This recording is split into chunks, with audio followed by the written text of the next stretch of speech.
Candida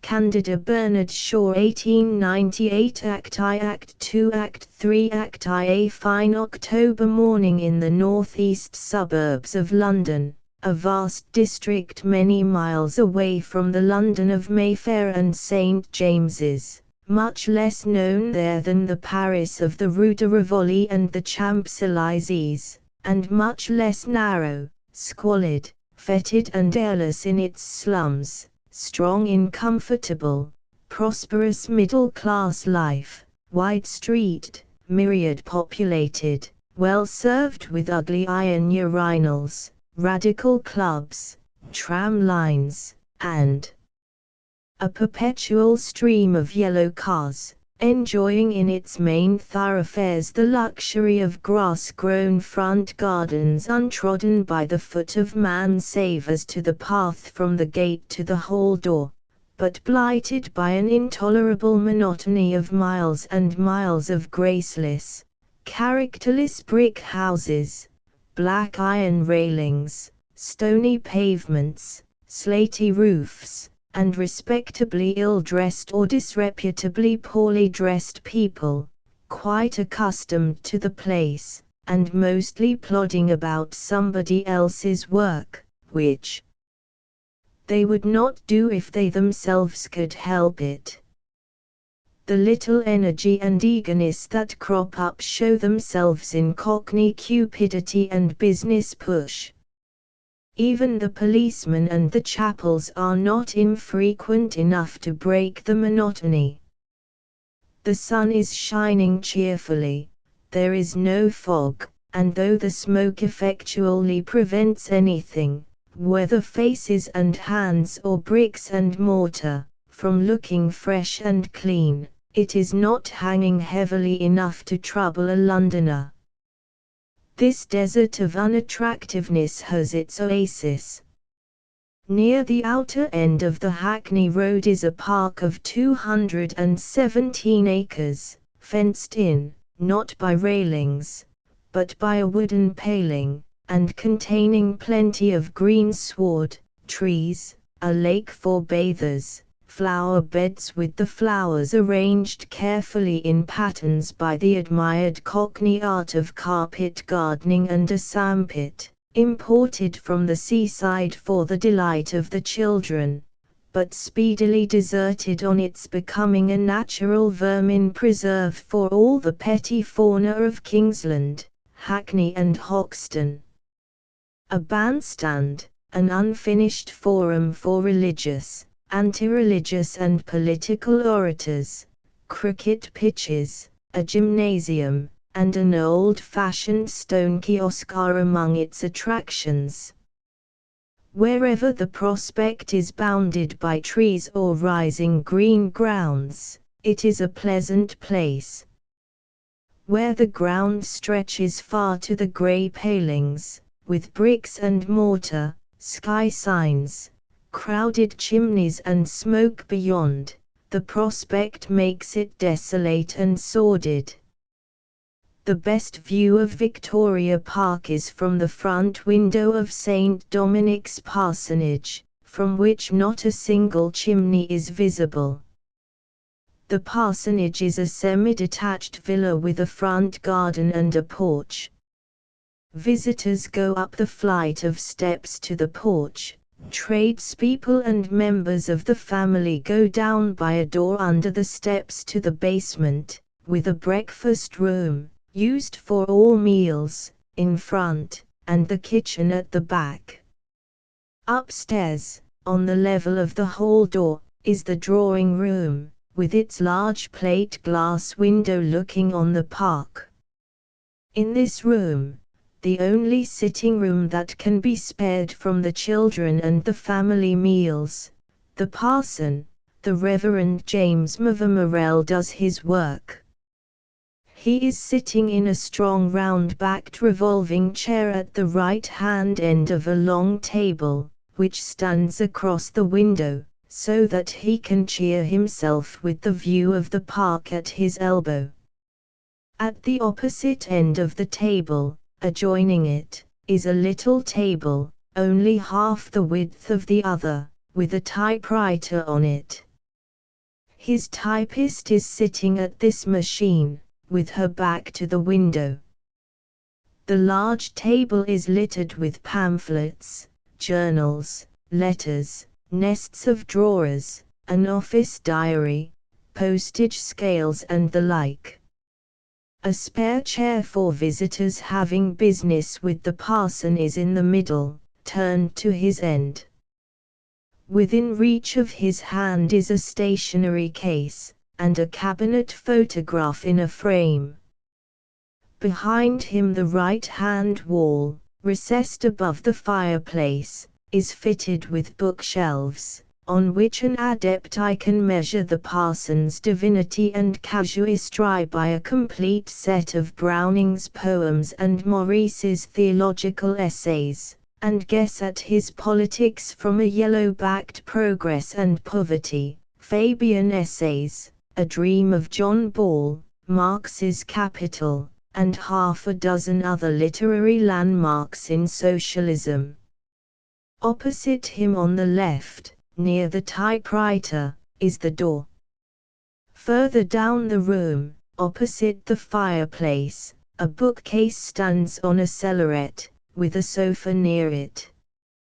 There is a generous fire burning, and the hearth, with a comfortable armchair and a japanned flower-painted coal scuttle at one side, a miniature chair for a boy or girl on the other, a nicely varnished wooden mantelpiece, with neatly molded shelves, tiny bits of mirror let into the panels, and a traveling clock in a leather case, the inevitable wedding present, and on the wall above a large autotype of the chief figure in Titian's Virgin of the Assumption, is very inviting. Altogether the room is the room of a good housekeeper, vanquished, as far as the table is concerned, by an untidy man, but elsewhere mistress of the situation. The furniture, in its ornamental aspect, betrays the style of the advertised drawing-room suite of the pushing suburban furniture dealer, but there is nothing useless or pretentious in the room. The paper and paneling are dark, throwing the big cheery window and the park outside into strong relief. The Reverend James Mavor Morell is a Christian Socialist clergyman of the Church of England, and an active member of the Guild of St. Matthew and the Christian Social Union. A vigorous, genial, popular man of 40, robust and good-looking, full of energy, with pleasant, hearty, considerate manners, and a sound, unaffected voice, which he uses with the clean, athletic articulation of a practiced orator, and with a wide range and perfect command of expression. He is a first-rate clergyman, able to say what he likes to whom he likes, to lecture people without setting himself up against them, to impose his authority on them without humiliating them, and to interfere in their business without impertinence. His wellspring of spiritual enthusiasm and sympathetic emotion has never run dry for a moment. He still eats and sleeps heartily enough to win the daily battle between exhaustion and recuperation triumphantly. Withal, a great baby, pardonably vain of his powers and unconsciously pleased with himself. He has a healthy complexion, a good forehead, with the brows somewhat blunt, and the eyes bright and eager, a mouth resolute, but not particularly well cut, and a substantial nose, with the mobile, spreading nostrils of the dramatic orator, but, like all his features, void of subtlety. The typist, Miss Proserpine Garnet, is a brisk little woman of about 30, of the lower middle class, neatly but cheaply dressed in a black merino skirt and a blouse, rather pert and quick of speech, and not very civil in her manner, but sensitive and affectionate. She is clattering away busily at her machine whilst Morel opens the last of his morning's letters. He realizes its contents with a comic groan of despair. Proserpine. Another lecture. Morel. Yes. The Hoxton Freedom Group want me to address them on Sunday morning, great emphasis on Sunday, this being the unreasonable part of the business. What are they? Proserpine. Communist anarchists, I think. Morel. Just like anarchists not to know that they can't have a parson on Sunday. Tell them to come to church if they want to hear me, it will do them good. Say I can only come on Mondays and Thursdays. Have you the diary there? Proserpine, taking up the diary. Yes. Morel. Have I any lecture on for next Monday? Proserpine, referring to diary. Tower Hamlets Radical Club. Morel. Well, Thursday then. Proserpine. English Land Restoration League. Morel. What next? Proserpine. Guild of St. Matthew on Monday. Independent Labour Party, Greenwich Branch, on Thursday. Monday, Social Democratic Federation, Mile End Branch. Thursday, First Confirmation Class, impatiently. Oh, I'd better tell them you can't come. They're only half a dozen ignorant and conceited costermongers without 5 shillings between them. Morel, amused.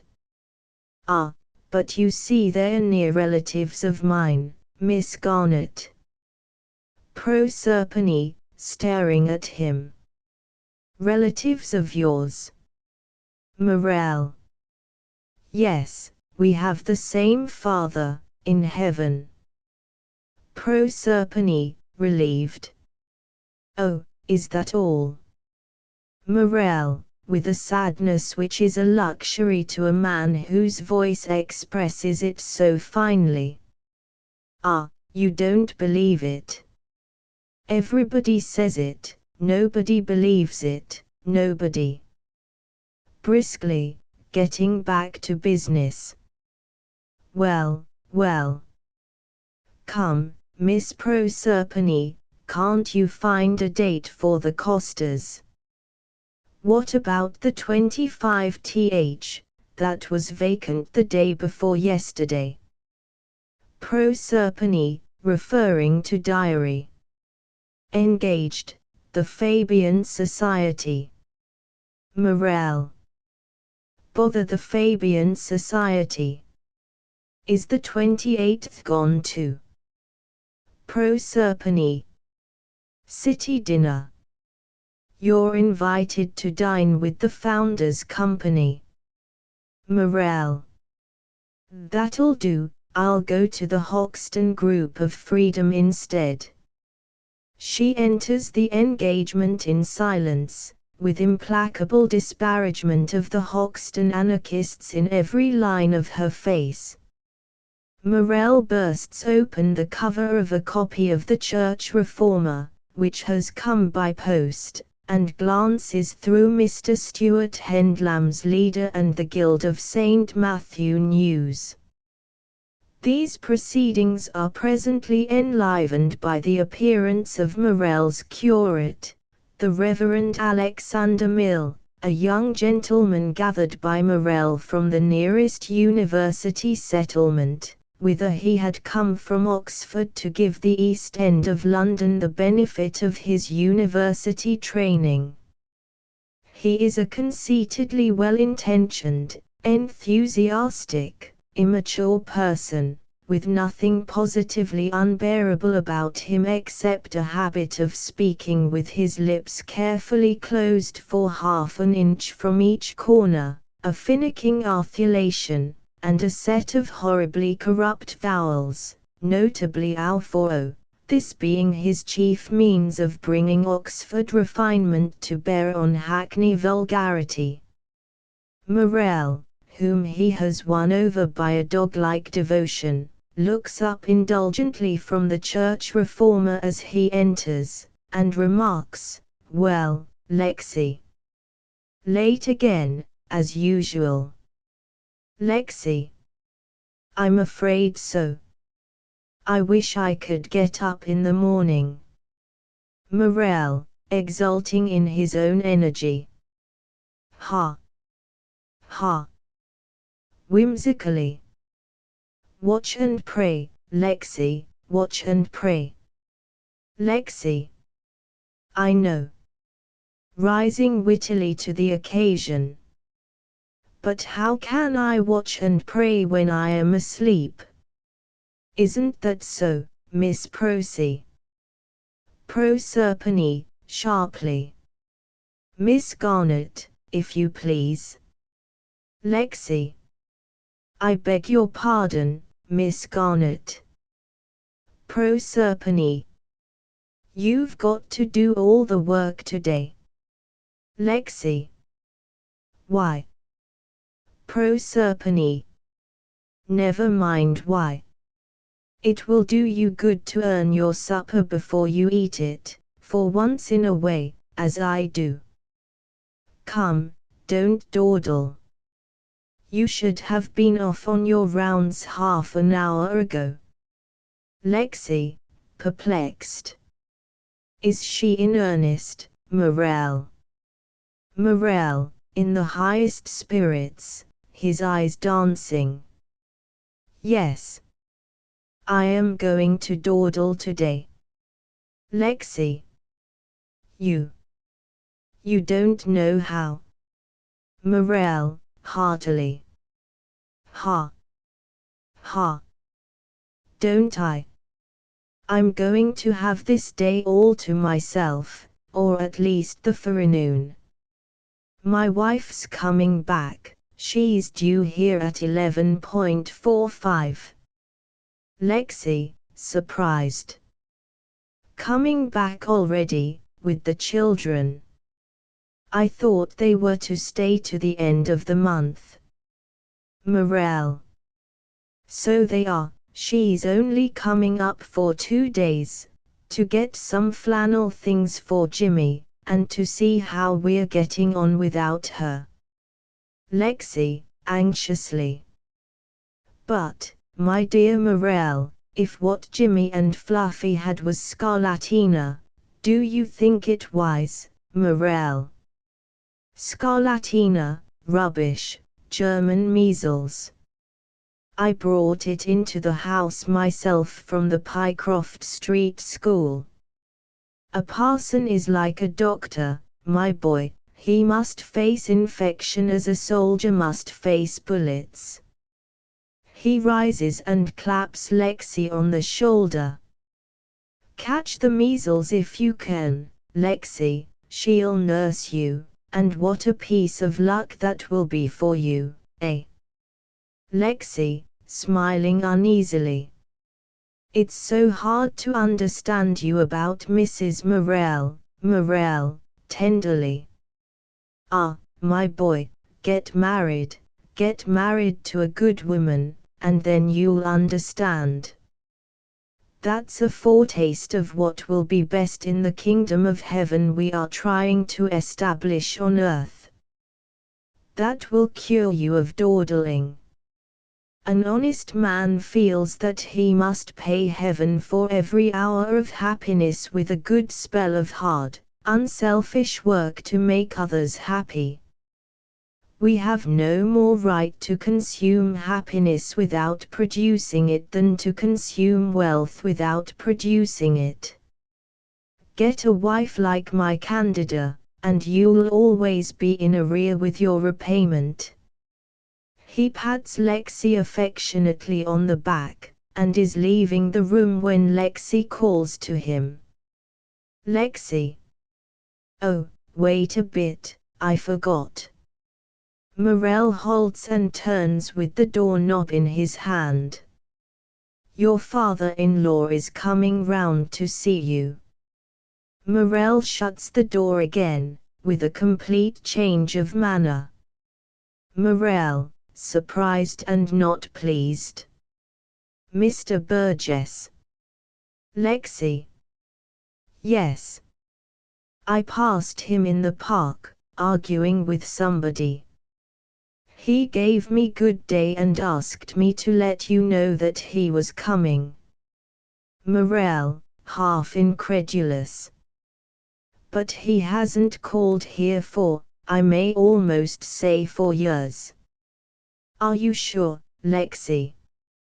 You're not joking, are you? Lexi, earnestly. No, sir, really. Morel, thoughtfully. Time for him to take another look at Candida before she grows out of his knowledge. He resigns himself to the inevitable, and goes out. Lexi looks after him with beaming, foolish worship. Lexi. What a good man. What a thorough, loving soul he is. He takes Morel's place at the table, making himself very comfortable as he takes out a cigarette. Proserpine, impatiently, pulling the letter she has been working at off the typewriter and folding it. Oh, a man ought to be able to be fond of his wife without making a fool of himself about her. Lexi, shocked. Oh, Miss Prosy. Proserpine, rising busily and coming to the stationery case to get an envelope, in which she encloses the letter as she speaks. Candida here, and Candida there, and Candida everywhere. She licks the envelope. It's enough to drive anyone out of their senses, thumping the envelope to make it stick, to hear a perfectly commonplace woman raved about in that absurd manner merely because she's got good hair, and a tolerable figure. Lexi, with reproachful gravity. I think her extremely beautiful, Miss Garnett. He takes the photograph up, looks at it, and adds, with even greater impressiveness, extremely beautiful. How fine her eyes are. Proserpine. Her eyes are not a bit better than mine, now. He puts down the photograph and stares austerely at her. And you know very well that you think me dowdy and second-rate enough. Lexi, rising majestically. Heaven forbid that I should think of any of God's creatures in such a way. He moves stiffly away from her across the room to the neighborhood of the bookcase. Proserpine. Thank you. That's very nice and comforting. Lexi, saddened by her depravity. I had no idea you had any feeling against Mrs. Morel. Proserpine, indignantly. I have no feeling against her. She's very nice, very good-hearted, I'm very fond of her and can appreciate her real qualities far better than any man can. He shakes his head sadly and turns to the bookcase, looking along the shelves for a volume. She follows him with intense pepperiness. You don't believe me. He turns and faces her. She pounces at him with spitfire energy. You think I'm jealous?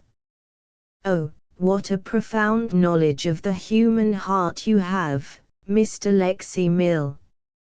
How well you know the weaknesses of women, don't you? It must be so nice to be a man and have a fine penetrating intellect instead of mere emotions like us, and to know that the reason we don't share your amorous delusions is that we're all jealous of one another. She abandons him with a toss of her shoulders, and crosses to the fire to warm her hands. Lexi. Ah, if you women only had the same clue to man's strength that you have to his weakness, Miss Prosy, there would be no woman question. Proserpine, over her shoulder, as she stoops, holding her hands to the blaze. Where did you hear Morel say that? You didn't invent it yourself, you're not clever enough. Lexi. That's quite true. I am not ashamed of owing him that, as I owe him so many other spiritual truths. He said it at the annual conference of the Women's Liberal Federation. Allow me to add that though they didn't appreciate it, I, a mere man, did. He turns to the bookcase again, hoping that this may leave her crushed. Proserpine, putting her hair straight at the little panel of mirror in the mantelpiece. Well, when you talk to me, give me your own ideas, such as they are, and not his. You never cut a poorer figure than when you are trying to imitate him. Lexi, stung. I try to follow his example, not to imitate him. Proserpine, coming at him again on her way back to her work. Yes, you do, you imitate him. Why do you tuck your umbrella under your left arm instead of carrying it in your hand like anyone else? Why do you walk with your chin stuck out before you, hurrying along with that eager look in your eyes, you, who never get up before 9:30 in the morning? Why do you say knowledge in church, though you always say knowledge in private conversation? Bah!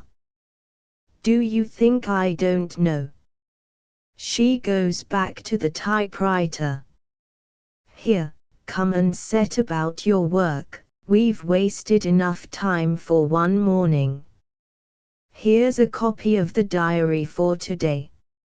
She hands him a memorandum. Lexi, deeply offended. Thank you. He takes it and stands at the table with his back to her, reading it.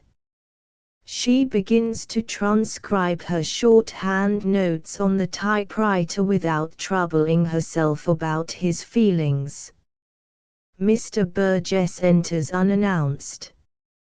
He is a man of 60, made coarse and sordid by the compulsory selfishness of petty commerce, and later on softened into sluggish bumptiousness by overfeeding and commercial success.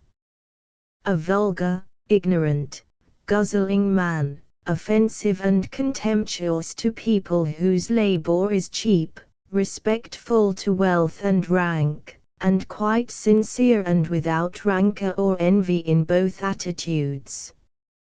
Finding him without talent, the world has offered him no decently paid work except ignoble work, and he has become in consequence somewhat hoggish.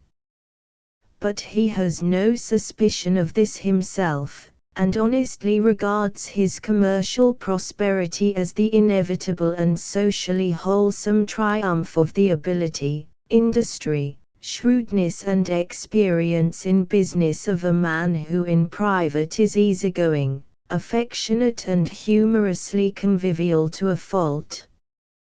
Corporeally, he is a podgy man, with a square, clean-shaven face and a square beard under his chin, dust-colored, with a patch of grey in the center, and small watery blue eyes with a plaintively sentimental expression, which he transfers easily to his voice by his habit of pompously intoning his sentences. Burgess, stopping on the threshold, and looking round. They told me Mr. Morell was here. Proserpine, rising. He's upstairs. I'll fetch him for you. Burgess, staring boorishly at her. You're not the same young lady as used to typewrite for him. Proserpine. No. Burgess, assenting. No, she was younger. Miss Garnett stolidly stares at him, then goes out with great dignity. He receives this quite obtusely, and crosses to the hearth-rug, where he turns and spreads himself with his back to the fire. Starting on your rounds, Mr. Mill? Lexi, folding his paper and pocketing it. Yes, I must be off presently.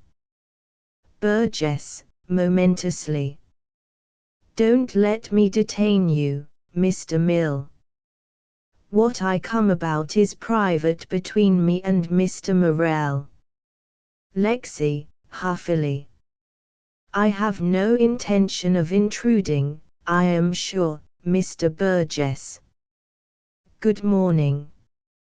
Burgess, patronizingly. Oh, good morning to you. Morell returns as Lexi is making for the door. Morell, to Lexi. Off to work. Lexi. Yes, sir. Morell, patting him affectionately on the shoulder. Take my silk handkerchief and wrap your throat up. There's a cold wind. Away with you. Lexi brightens up, and goes out. Burgess. Spoiling your curates, as usual, James. Good morning. When I pay a man, and his living depends on me, I keep him in his place. Morell, rather shortly. I always keep my curates in their places as my helpers and comrades. If you get as much work out of your clerks and warehousemen as I do out of my curates, you must be getting rich pretty fast. Will you take your old chair? He points with curt authority to the armchair beside the fireplace, then takes the spare chair from the table and sits down in front of Burgess. Burgess, without moving. Just the same as ever, James. Morell.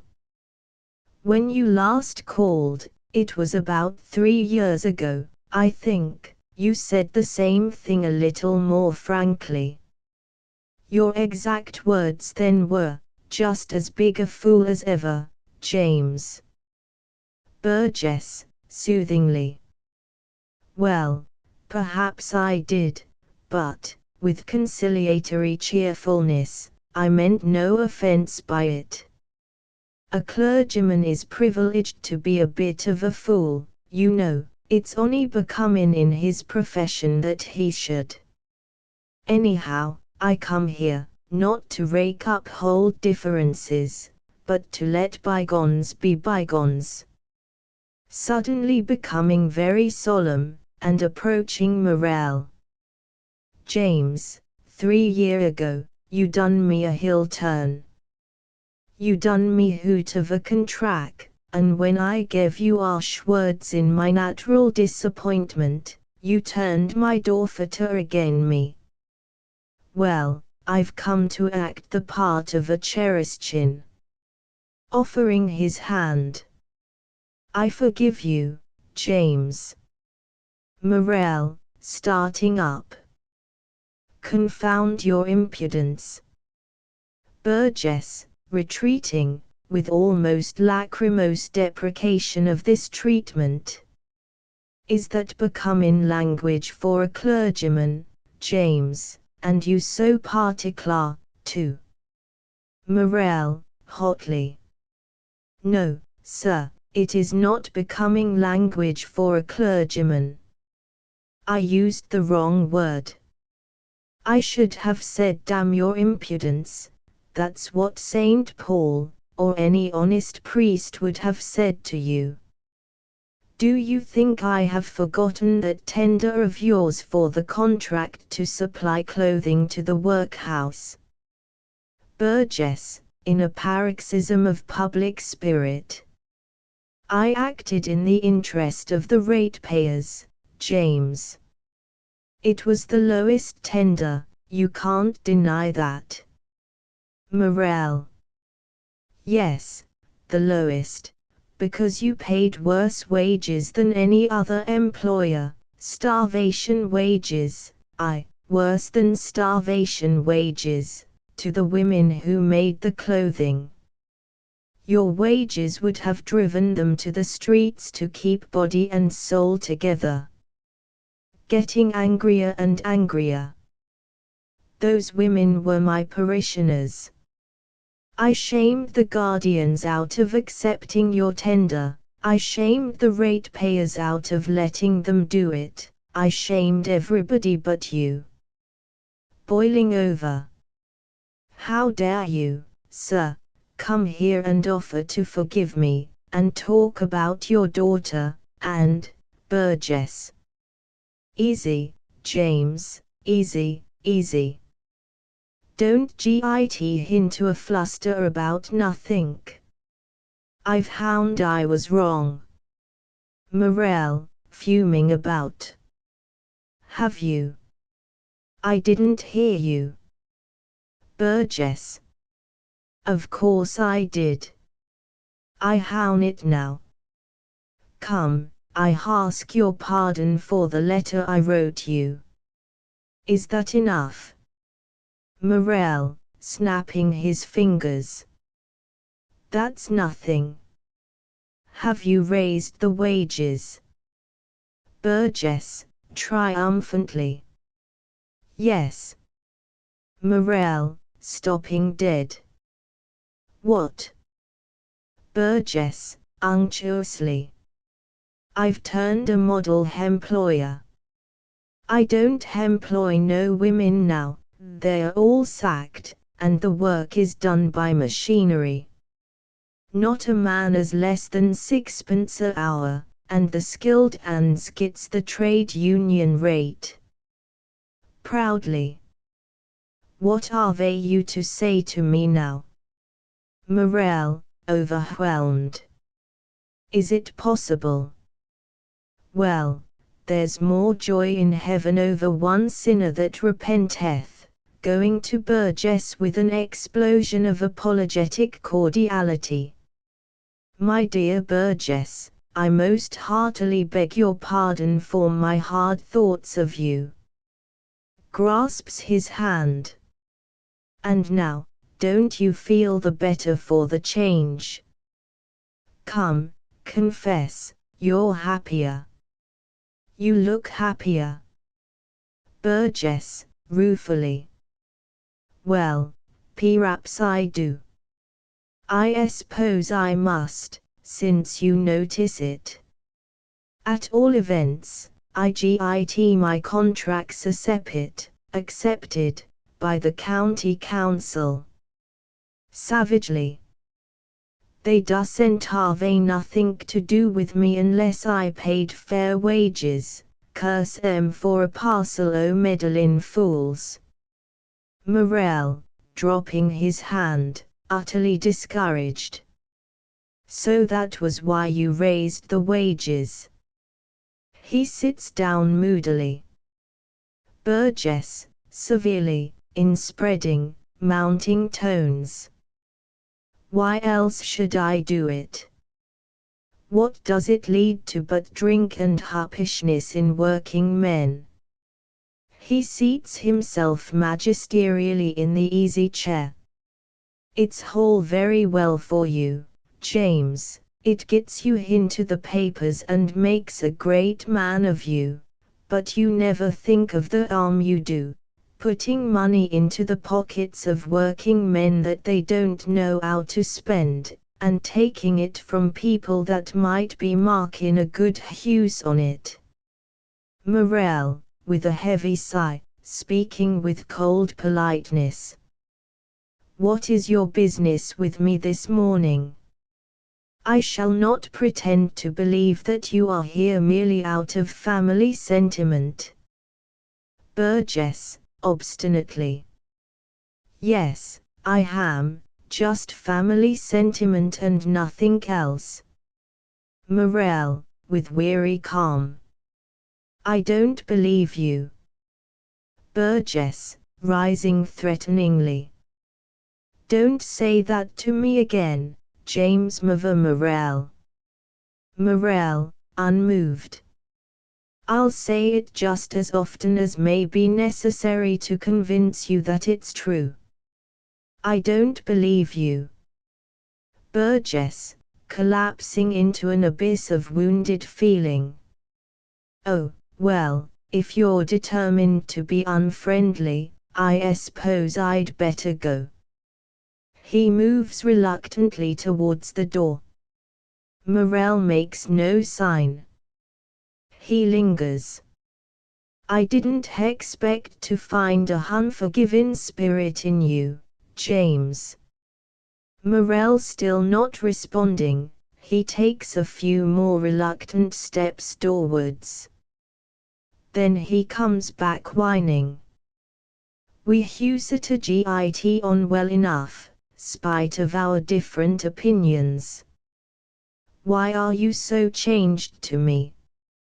I give you my word I come here in pure friendliness, not wishing to be on bad terms with my hound or father's husband. Come, James, be a cherishing and shake hands. He puts his hand sentimentally on Morel's shoulder. Morel, looking up at him thoughtfully. Look here, Burgess. Do you want to be as welcome here as you were before you lost that contract? Burgess. I do, James. I do, honest. Morel. Then why don't you behave as you did then? Burgess, cautiously removing his hand. How do I mean? Morel. I'll tell you. You thought me a young fool then. Burgess, coaxingly. No, I didn't, James. Morel, cutting him short. Yes, you did. And I thought you an old scoundrel. Burgess, most vehemently deprecating this gross self-accusation on Morel's part. No, you didn't, James. Now you do yourself a injustice. Morel. Yes, I did. Well, that did not prevent our getting on very well together. God made you what I call a scoundrel as he made me what you call a fool. The effect of this observation on Burgess is to remove the keystone of his moral arch. He becomes bodily weak, and, with his eyes fixed on Morel in a helpless stare, puts out his hand apprehensively to balance himself, as if the floor had suddenly sloped under him. Morel proceeds in the same tone of quiet conviction. It was not for me to quarrel with his handiwork in the one case more than in the other. So long as you come here honestly as a self-respecting, thorough, convinced scoundrel, justifying your scoundrelism, and proud of it, you are welcome. But, and now Morel's tone becomes formidable, and he rises and strikes the back of the chair for greater emphasis. I won't have you here sniveling about being a model employer and a converted man when you're only an apostate with your coat turned for the sake of a county council contract.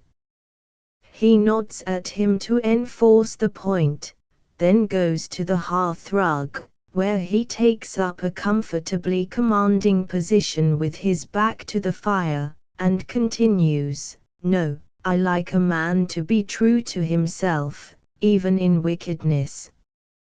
Come now, either take your hat and go, or else sit down and give me a good scoundrelly reason for wanting to be friends with me."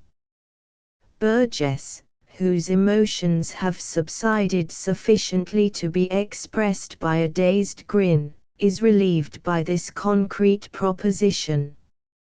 He ponders it for a moment, and then, slowly and very modestly, sits down in the chair Morel has just left. "That's right. Now, out with it." Burgess, chuckling in spite of himself. "Well, you are a queer bird, James, and no mistake. But, almost enthusiastically, one can't help liking you. Besides, as I said afore, of course one don't take all a clergyman says seriously, or the world couldn't go on. Could it now?" He composes himself for graver discourse, and turning his eyes on Morel proceeds with dull seriousness. "Well, I don't mind telling you, since it's your wish we should be free with one another, that I did think you a bit of a fool once, but I'm beginning to think that perhaps I was behind the times a bit." Morel, delighted. "Aha!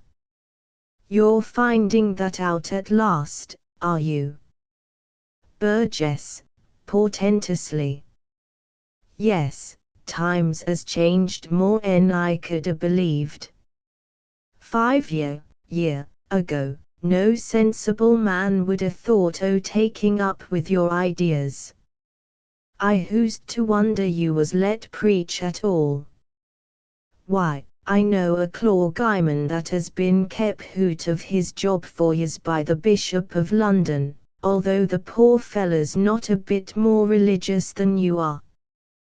But today, if Hanin was to offer to bet me £1,000 that you'll end by being a bishop yourself, I shouldn't venture to take the bet. You and your crew are getting influential, I can see that. They'll have to give you something someday, if it's only to stop your mouth. You had the right instinct after all, James. The line you took is the paying line in the long run for a man o' your sort." Morel, decisively, offering his hand. "Shake hands, Burgess. Now you're talking honestly. I don't think they'll make me a bishop, but if they do, I'll introduce you to the biggest jobbers I can get to come to my dinner parties." Burgess, who has risen with a sheepish grin and accepted the hand of friendship. "You will have your joke, James. Our quarrel's made up now, isn't it?" A woman's voice. "Say yes, James." Startled, they turn quickly and find that Candida has just come in, and is looking at them with an amused maternal indulgence which is her characteristic expression. She is a woman of 33, well-built, well-nourished, likely, one guesses, to become matronly later on, but now quite at her best, with the double charm of youth and motherhood. Her ways are those of a woman who has found that she can always manage people by engaging their affection, and who does so frankly and instinctively without the smallest scruple. So far, she is like any other pretty woman who is just clever enough to make the most of her sexual attractions for trivially selfish ends. But Candida's serene brow, courageous eyes, and well-set mouth and chin signify largeness of mind and dignity of character to ennoble her cunning in the affections. A wise-hearted observer, looking at her, would at once guess that whoever had placed the Virgin of the Assumption over her hearth did so because he fancied some spiritual resemblance between them, and yet would not suspect either her husband or herself of any such idea, or indeed of any concern with the art of Titian. Just now she is in bonnet and mantle, laden with a strapped rug with her umbrella stuck through it, a handbag, and a supply of illustrated papers. Morel, shocked at his remissness. Candida. Why, looks at his watch, and is horrified to find it so late. My darling. Hurrying to her and seizing the rug strap, pouring forth his remorseful regrets all the time. I intended to meet you at the train. I let the time slip. Flinging the rug on the sofa. I was so engrossed by returning to her, I forgot, oh. He embraces her with penitent emotion. Burgess, a little shamefaced and doubtful of his reception. How aws you, Candy? She, still in Morel's arms, offers him her cheek, which he kisses. James and me is come to a understandin', a honourable understandin'. Ain't we, James? Morel, impetuously. Oh, bother your understanding. You've kept me late for Candida. With compassionate fervour. My poor love, how did you manage about the luggage? How? Candida, stopping him and disengaging herself. There. I wasn't alone. Eugene came down yesterday, and we travelled up together. Morel, pleased. Eugene. Candida. Yes, he's struggling with my luggage, poor boy. Go out, dear, at once, or he will pay for the cab, and I don't want that. Morel hurries out. Candida puts down her handbag, then takes off her mantle and bonnet and puts them on the sofa with the rug, chatting meanwhile. Well, Papa, how are you getting on at home? Burgess. The house ain't worth living in since you left it, Candy. I wish you'd come round and give the girl a talking to. Who's this Eugene that's come with you? Candida. Oh, Eugene's one of James's discoveries. He found him sleeping on the embankment last June. Haven't you noticed our new picture, pointing to the Virgin? He gave us that. Burgess, incredulously. Gone. Do you mean to tell me, your hound father, that cab touts or such like, off the embankment, buys pictures like that? Severely. Don't deceive me, Candy, it's a high church picture, and James chose it hisself. Candida. Guess again. Eugene isn't a cab tout. Burgess. Then what is he? Sarcastically. A nobleman, I suppose. Candida, delighted, nodding. Yes. His uncle's a peer, a real live earl. Burgess, not daring to believe such good news. No. Candida. Yes. He had a 7-day bill for £55 in his pocket when James found him on the embankment. He thought he couldn't get any money for it until the 7 days were up, and he was too shy to ask for credit. Oh, he's a dear boy. We are very fond of him. Burgess, pretending to belittle the aristocracy, but with his eyes gleaming. I thought you wouldn't git a pies, never visitin' in Victoria Park unless he were a bit of a flat.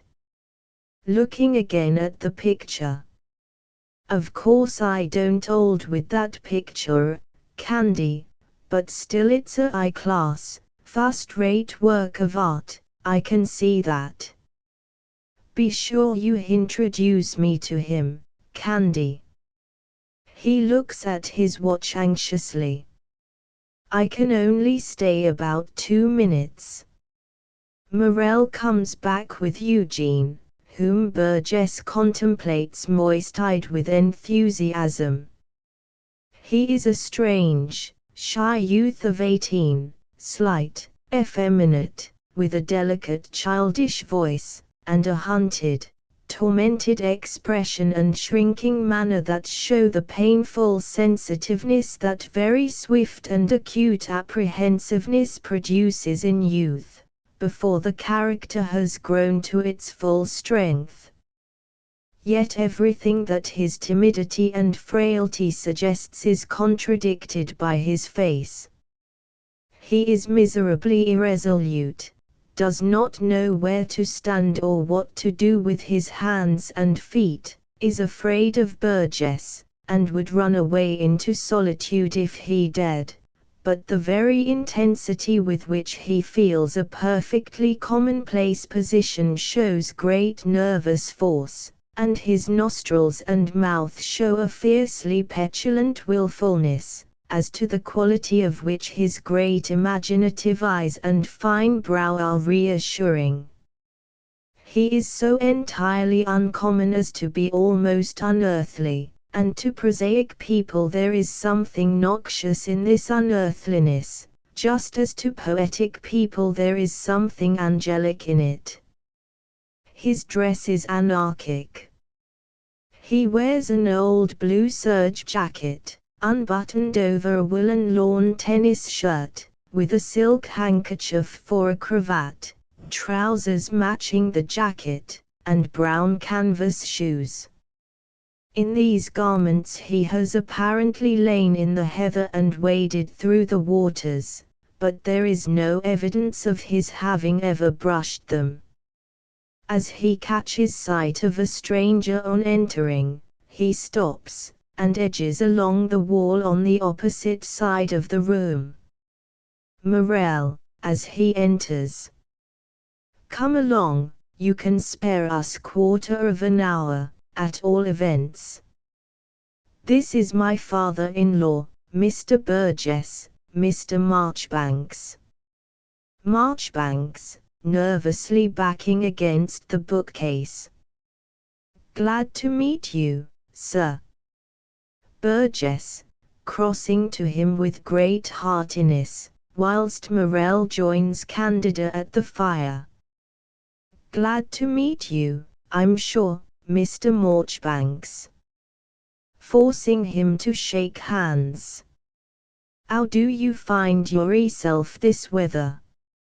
Hope you ain't letting James put no foolish ideas into your head. Marchbanks. Foolish ideas. Oh, you mean socialism? No. Burgess. That's right. Again looking at his watch. Well, I must go now, there's no help for it. You're not coming my way, are you, Mr. Marchbanks? Marchbanks. Which way is that? Burgess.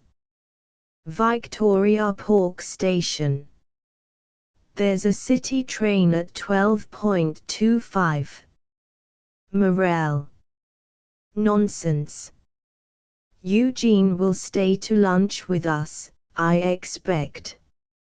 Marchbanks, anxiously excusing himself. No, Burgess. Well, I shan't press you, I bet you'd rather lunch with Candy. Some night, I hope, you'll come and dine with me at my club, the Freeman Founders in Norton Folgate. Come, say you will. Marchbanks.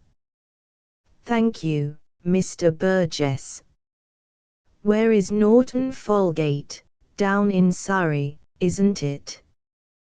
Burgess, inexpressibly tickled, begins to splutter with laughter. Candida, coming to the rescue. You'll lose your train, Papa, if you don't go at once. Come back in the afternoon and tell Mr. Marchbanks where to find the club. Burgess, roaring with glee. Down in Surrey, ha, ha. That's not a bad one. Well, I never met a man as didn't know Norton Folgate before, abashed at his own noisiness.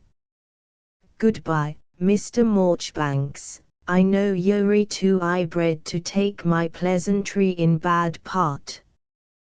He again offers his hand. Marchbanks, taking it with a nervous jerk. Not at all. Burgess.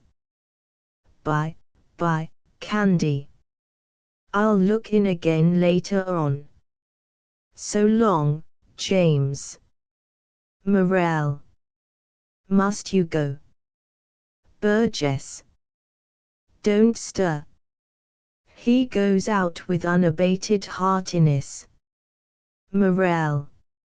Oh, I'll see you out. He follows him out.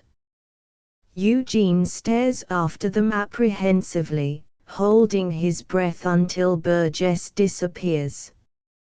Candida, laughing. Well, Eugene. He turns with a start and comes eagerly towards her, but stops irresolutely as he meets her amused look. What do you think of my father? Marchbanks. I hardly know him yet. He seems to be a very nice old gentleman. Candida, with gentle irony. And you'll go to the Freeman Founders to dine with him, won't you? Marchbanks, miserably, taking it quite seriously. Yes, if it will please you. Candida, touched. Do you know, you are a very nice boy, Eugene, with all your queerness. If you had laughed at my father I shouldn't have minded, but I like you ever so much better for being nice to him. Marchbanks. Ought I to have laughed? I noticed that he said something funny, but I am so ill at ease with strangers, and I never can see a joke. I'm very sorry. He sits down on the sofa, his elbows on his knees and his temples between his fists, with an expression of hopeless suffering. Candida, bustling him good-naturedly. Oh, come. You great baby, you. You are worse than usual this morning. Why were you so melancholy as we came along in the cab? Marchbanks. Oh, that was nothing. I was wondering how much I ought to give the cabman. I know it's utterly silly, but you don't know how dreadful such things are to me, how I shrink from having to deal with strange people. Quickly and reassuringly. But it's all right. He beamed all over and touched his hat when Morel gave him 2 shillings. I was on the point of offering him 10. Candida laughs heartily. Morel comes back with a few letters and newspapers which have come by the midday post. Candida. Oh, James, dear, he was going to give the cabman 10 shillings. 10 shillings for a 3 minutes drive, oh, dear. Morel, at the table, glancing through the letters. Never mind her, Marchbanks. The overpaying instinct is a generous one, better than the underpaying instinct, and not so common. Marchbanks, relapsing into dejection. No, cowardice, incompetence. Mrs. Morel's quite right. Candida. Of course she is. She takes up her handbag. And now I must leave you to James for the present. I suppose you are too much of a poet to know the state a woman finds her house in when she's been away for 3 weeks. Give me my rug. Eugene takes the strapped rug from the couch, and gives it to her. She takes it in her left hand, having the bag in her right. Now hang my cloak across my arm. He obeys. Now my hat. He puts it into the hand which has the bag. Now open the door for me. He hurries up before her and opens the door. Thanks. She goes out, and Marchbanks shuts the door. Morel, still busy at the table. You'll stay to lunch, Marchbanks, of course. Marchbanks, scared. I mustn't. He glances quickly at Morel, but at once avoids his frank look, and adds, with obvious disingenuousness, I can't. Morel, over his shoulder. You mean you won't? Marchbanks, earnestly. No, I should like to, indeed. Thank you very much. But, Morel, breezily, finishing with the letters and coming close to him. But, bosh. If you'd like to stay, stay. You don't mean to persuade me you have anything else to do.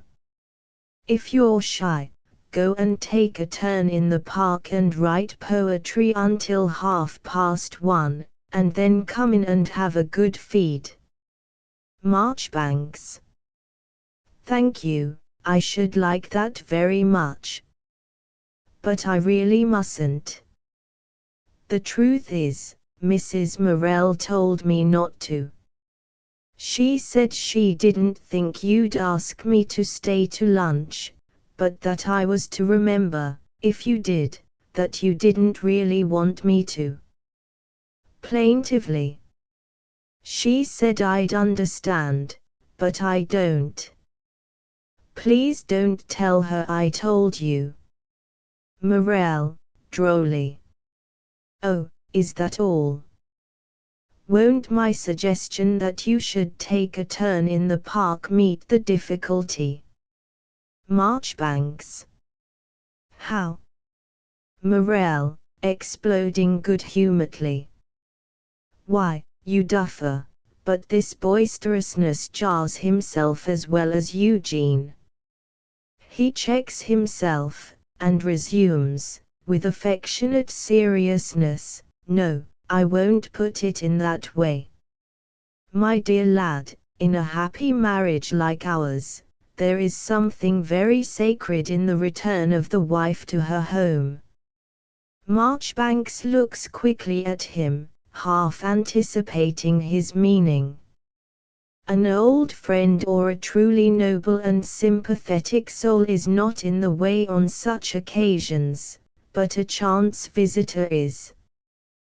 The hunted, horror-stricken expression comes out with sudden vividness in Eugene's face as he understands. Morel, occupied with his own thought, goes on without noticing it.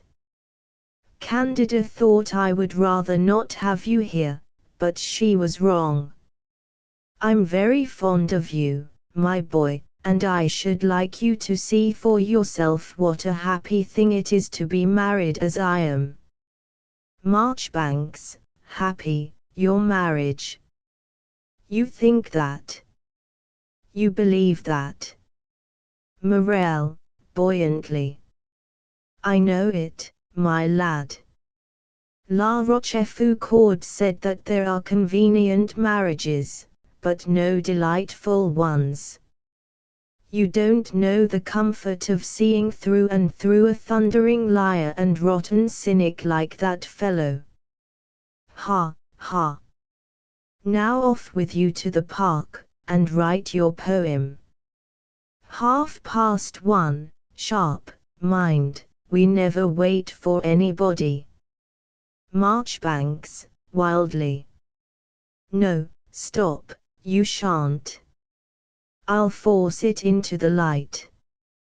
Morel, puzzled. Eh? Force what?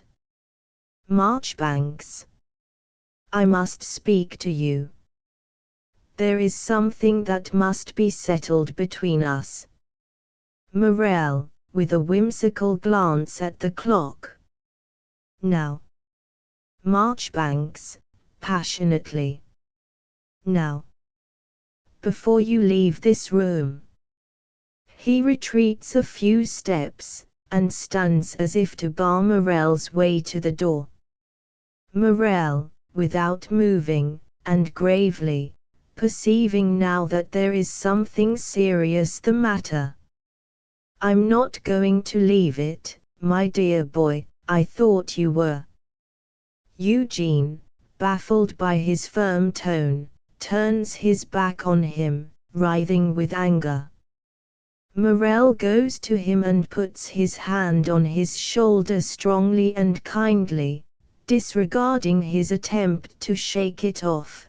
Come, sit down quietly, and tell me what it is. And remember, we are friends, and need not fear that either of us will be anything but patient and kind to the other, whatever we may have to say. Marchbanks, twisting himself round on him.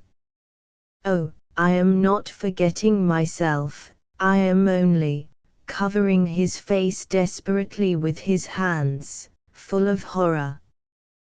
Then, dropping his hands, and thrusting his face forward fiercely at Morel, he goes on threateningly. You shall see whether this is a time for patience and kindness. Morel, firm as a rock, looks indulgently at him. Don't look at me in that self-complacent way. You think yourself stronger than I am, but I shall stagger you if you have a heart in your breast. Morel, powerfully confident. Stagger me, my boy. Out with it. Marchbanks. First, Morel. First. Marchbanks. I love your wife. Morel recoils, and, after staring at him for a moment in utter amazement, bursts into uncontrollable laughter.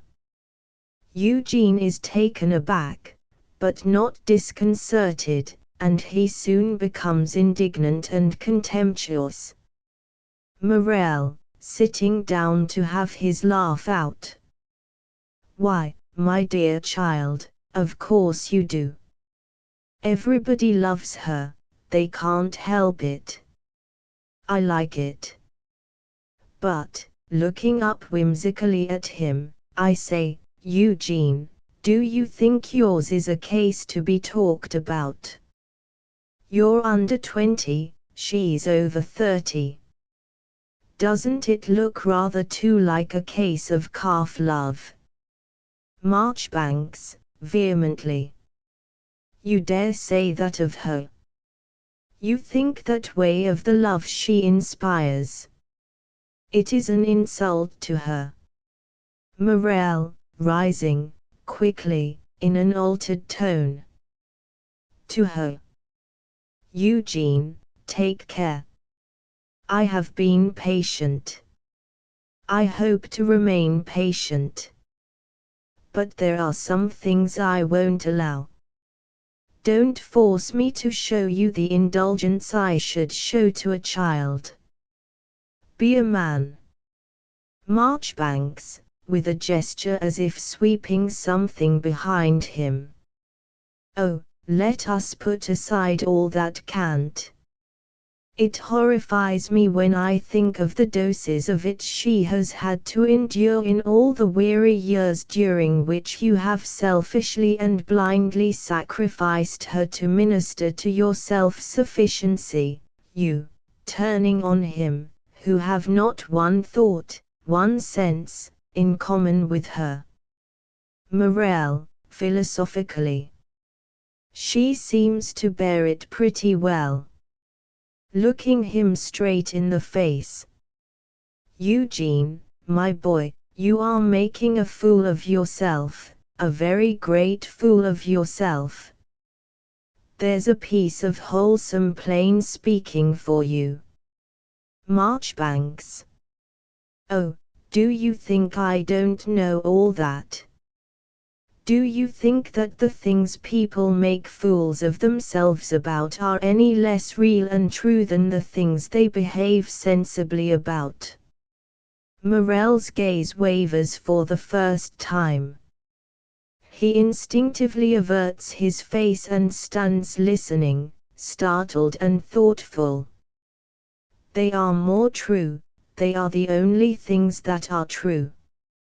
You are very calm and sensible and moderate with me because you can see that I am a fool about your wife, just as no doubt that old man who was here just now is very wise over your socialism, because he sees that you are a fool about it.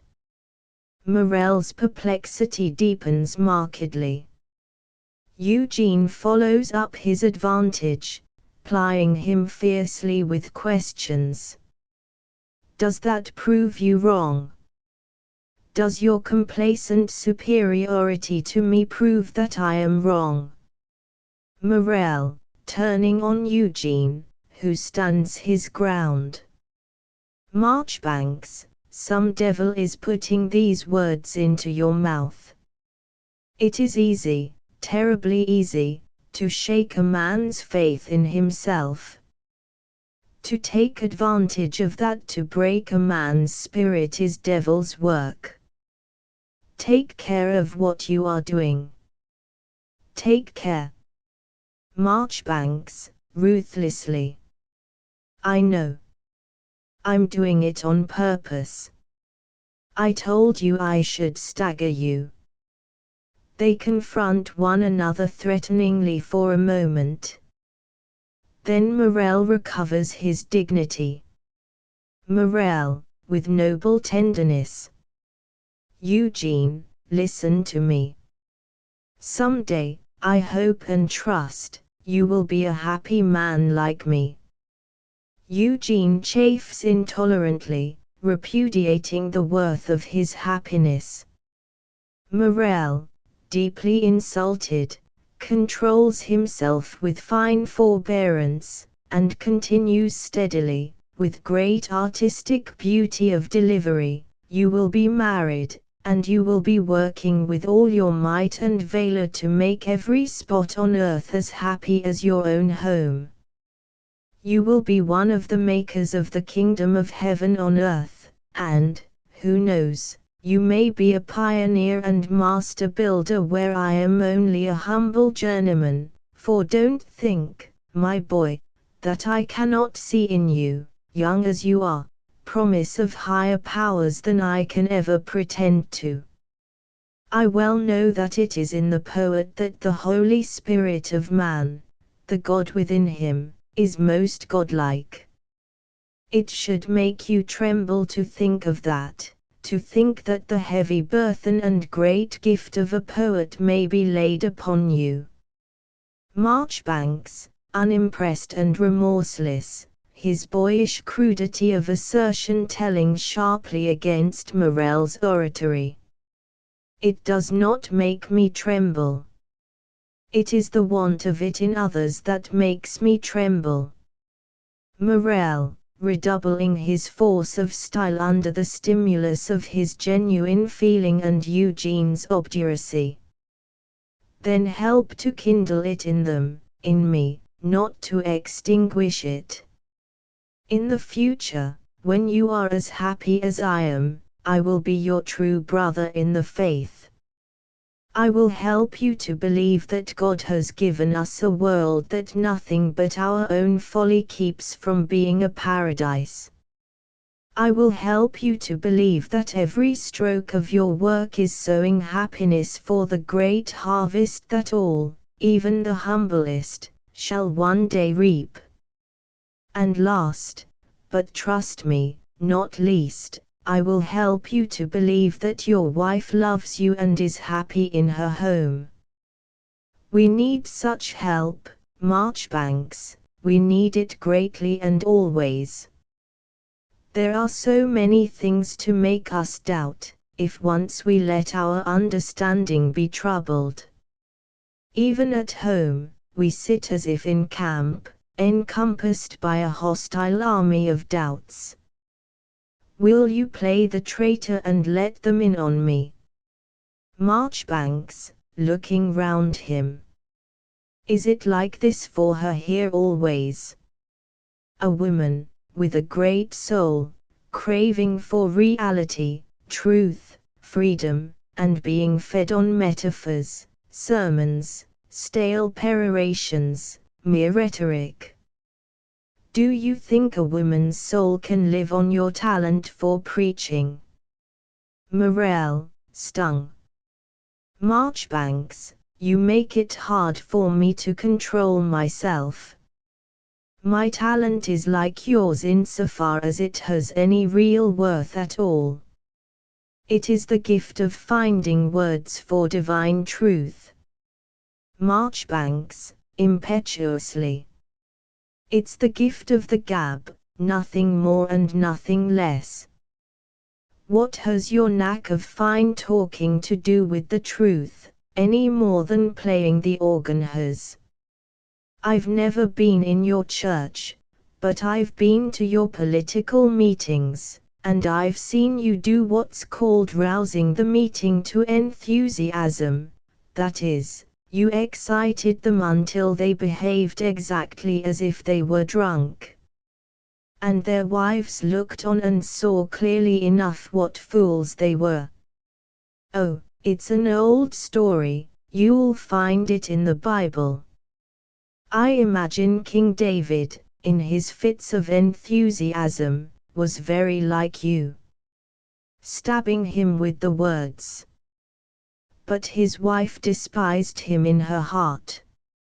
Morel, wrathfully. Leave my house. Do you hear?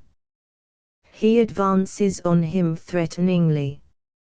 Marchbanks, shrinking back against the couch. Let me alone. Don't touch me. Morel grasps him powerfully by the lapel of his coat. He cowers down on the sofa and screams passionately. Stop, Morel, if you strike me, I'll kill myself. I won't bear it. Almost in hysterics. Let me go. Take your hand away. Morel, with slow, emphatic scorn. You little snivelling, cowardly whelp. Releasing him. Go, before you frighten yourself into a fit. Marchbanks, on the sofa, gasping, but relieved by the withdrawal of Morel's hand. I'm not afraid of you, it's you who are afraid of me. Morel, quietly, as he stands over him. It looks like it, doesn't it? Marchbanks, with petulant vehemence. Yes, it does. Morel turns away contemptuously. Eugene scrambles to his feet and follows him. You think because I shrink from being brutally handled, because, with tears in his voice, I can do nothing but cry with rage when I am met with violence, because I can't lift a heavy trunk down from the top of a cab like you, because I can't fight you for your wife as a navvy would, all that makes you think that I'm afraid of you. But you're wrong. If I haven't got what you call British pluck, I haven't British cowardice either. I'm not afraid of a clergyman's ideas. I'll fight your ideas. I'll rescue her from her slavery to them, I'll pit my own ideas against them. You are driving me out of the house because you daren't let her choose between your ideas and mine. You are afraid to let me see her again. Morel, angered, turns suddenly on him. He flies to the door in involuntary dread. Let me alone, I say. I'm going. Morel, with cold scorn. Wait a moment, I am not going to touch you, don't be afraid. When my wife comes back she will want to know why you have gone. And when she finds that you are never going to cross our threshold again, she will want to have that explained, too. Now I don't wish to distress her by telling her that you have behaved like a blackguard. Marchbanks, coming back with renewed vehemence. You shall, you must. If you give any explanation but the true one, you are a liar and a coward. Tell her what I said, and how you were strong and manly, and shook me as a terrier shakes a rat, and how I shrank and was terrified, and how you called me a snivelling little whelp and put me out of the house. If you don't tell her, I'll write to her. Morel, taken aback. Why do you want her to know this? Marchbanks, with lyric rapture. Because she will understand me, and know that I understand her. If you keep back one word of it from her, if you are not ready to lay the truth at her feet as I am, then you will know to the end of your days that she really belongs to me and not to you. Goodbye. Going. Morel, terribly disquieted. Stop, I will not tell her. Marchbanks, turning near the door. Either the truth or a lie you must tell her, if I go. Morel, temporizing. Marchbanks, it is sometimes justifiable. Marchbanks, cutting him short. I know, to lie. It will be useless. Goodbye, Mr. Clergyman. As he turns finally to the door, it opens and Candida enters in housekeeping attire. Candida. Are you going, Eugene, looking more observantly at him. Well, dear me, just look at you, going out into the street in that state.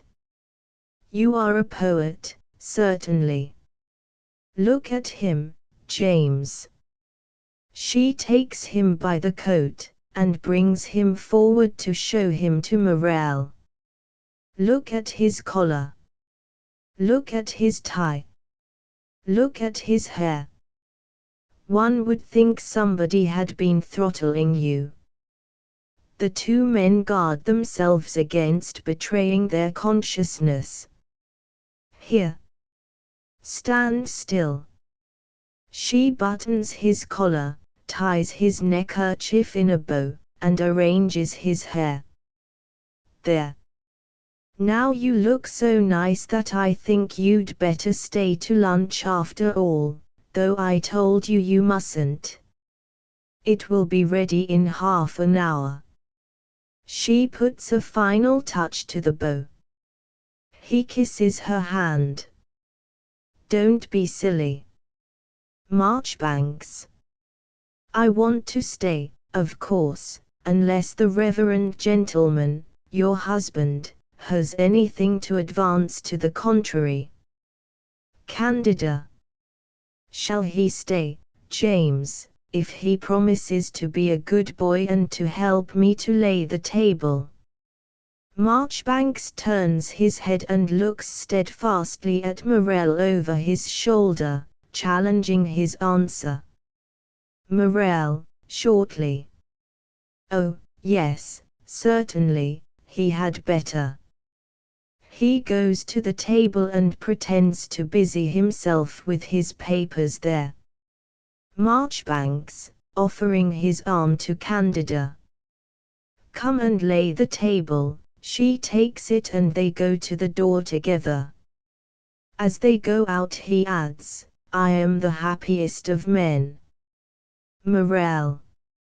So was I, an hour ago. Act 2 the same day. The same room. Late in the afternoon. The spare chair for visitors has been replaced at the table, which is, if possible, more untidy than before. Marchbanks, alone and idle, is trying to find out how the typewriter works. Hearing someone at the door, he steals guiltily away to the window and pretends to be absorbed in the view. Miss Garnett, carrying the notebook in which she takes down Morel's letters in shorthand from his dictation, sits down at the typewriter and sets to work transcribing them, much too busy to notice Eugene. Unfortunately, the first key she strikes sticks. Proserpine. Bother. You've been meddling with my typewriter, Mr. Marchbanks, and there's not the least use in your trying to look as if you hadn't. Marchbanks, timidly. I'm very sorry, Miss Garnett. I only tried to make it right. Proserpine. Well, you've made this key stick. Marchbanks, earnestly. I assure you I didn't touch the keys. I didn't, indeed. I only turned a little wheel. He points irresolutely at the tension wheel. Proserpine. Oh, now I understand.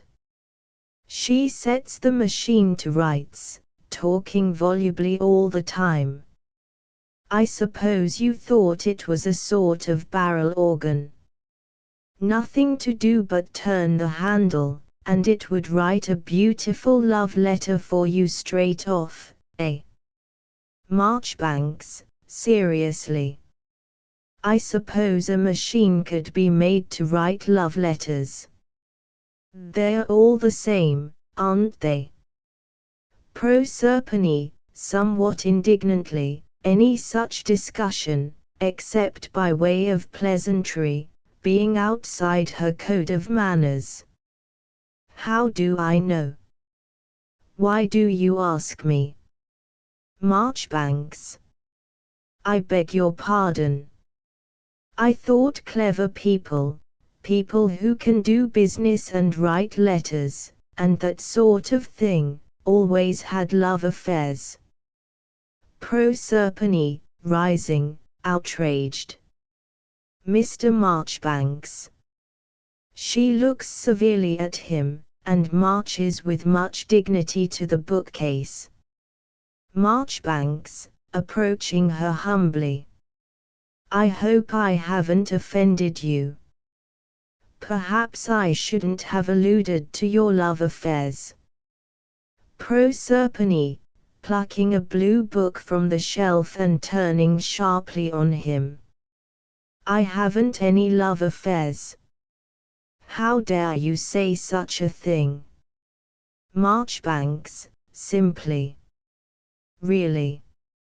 Oh, then you are shy, like me. Isn't that so? Proserpine.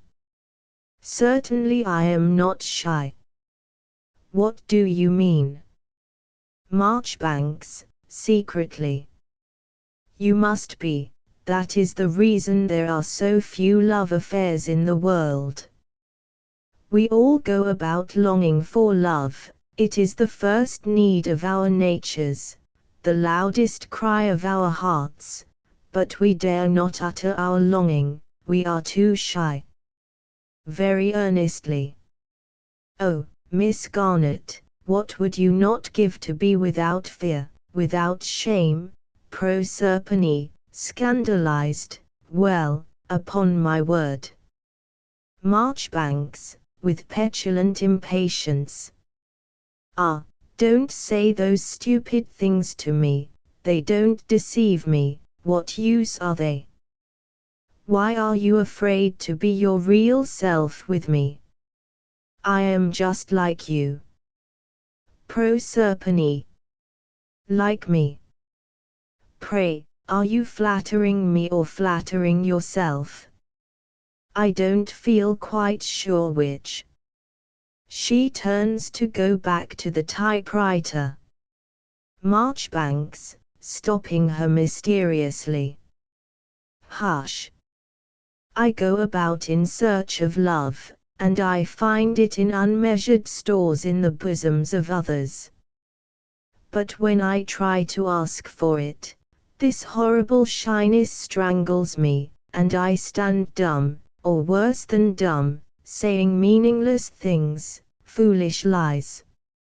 And I see the affection I am longing for given to dogs and cats and pet birds, because they come and ask for it.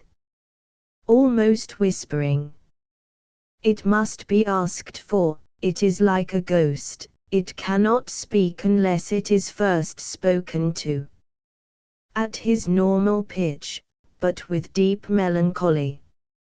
All the love in the world is longing to speak, only it dare not, because it is shy, shy, shy.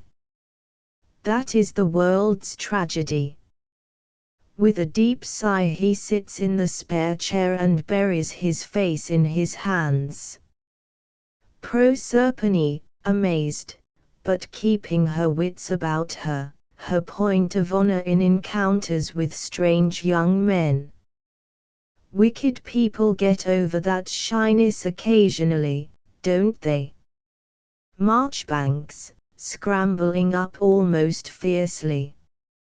Wicked people means people who have no love, therefore they have no shame.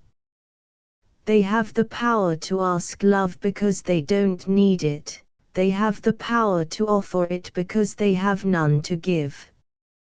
He collapses into his seat, and adds, mournfully, but we, who have love, and long to mingle it with the love of others, we cannot utter a word. Timidly. You find that, don't you? Proserpine. Look here, if you don't stop talking like this, I'll leave the room, Mr. Marchbanks, I really will. It's not proper. She resumes her seat at the typewriter, opening the blue book and preparing to copy a passage from it.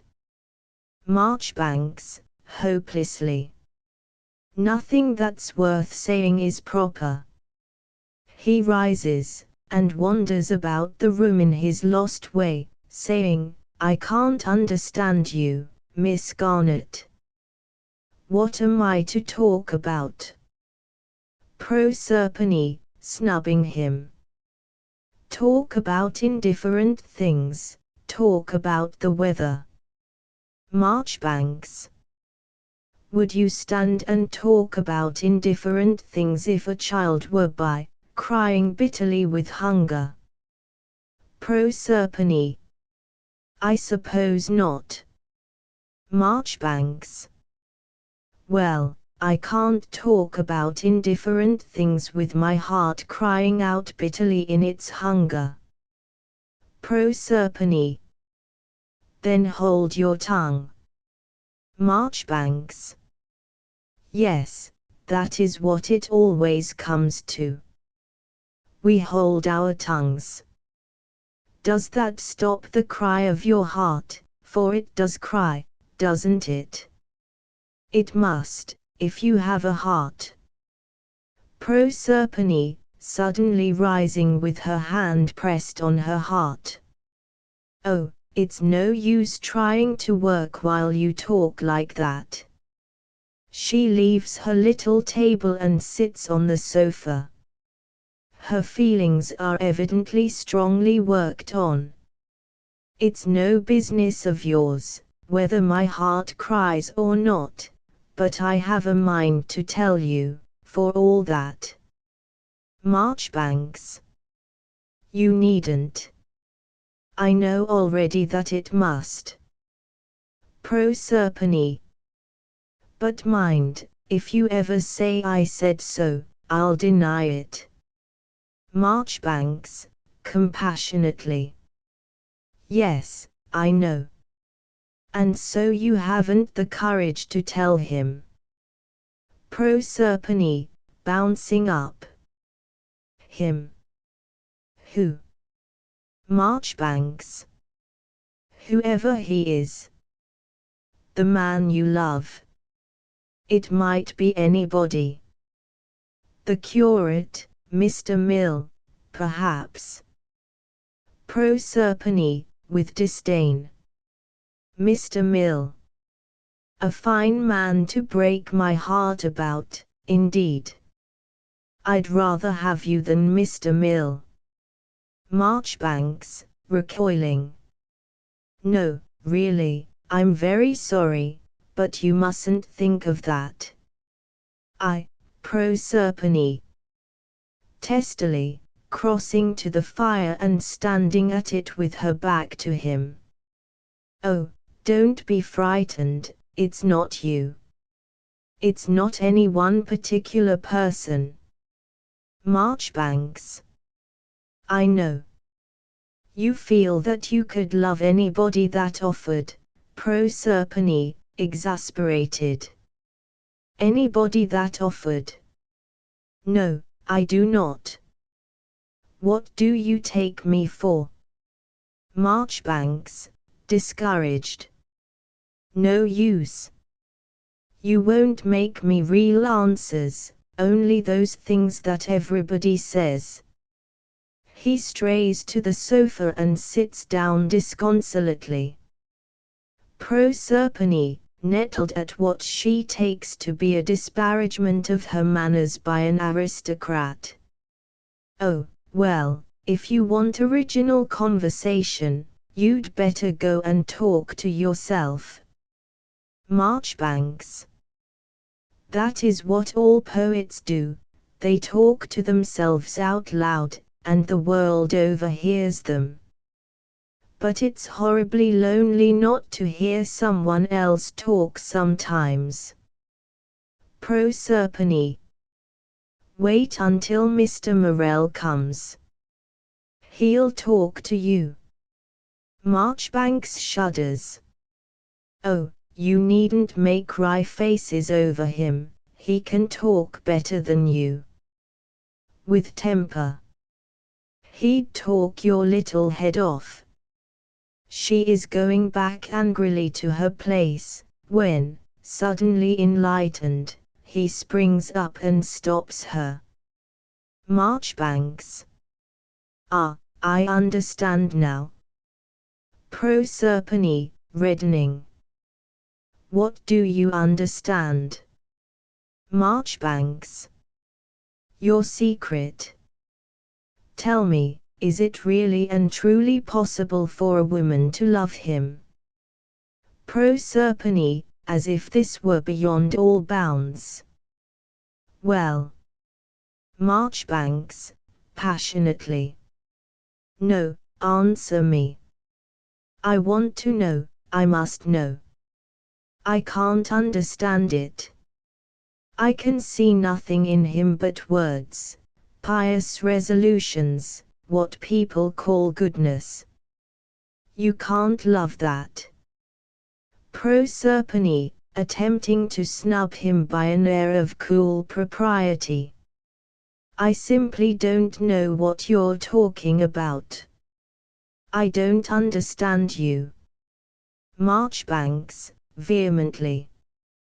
You do. You lie, Proserpine. Oh. Marchbanks.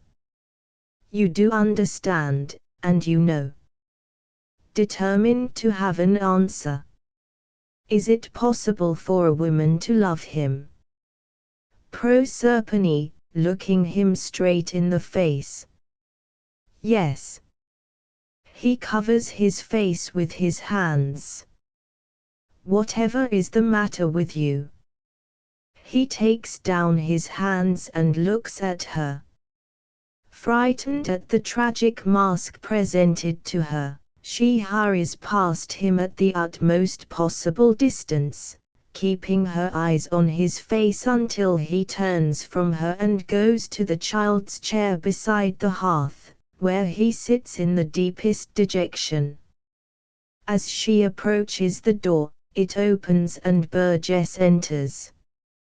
On seeing him, she ejaculates, "Praise heaven, here's somebody," and sits down, reassured, at her table.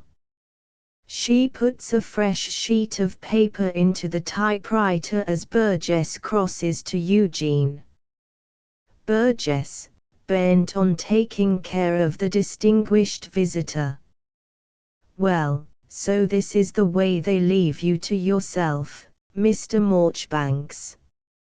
I've come to keep you company.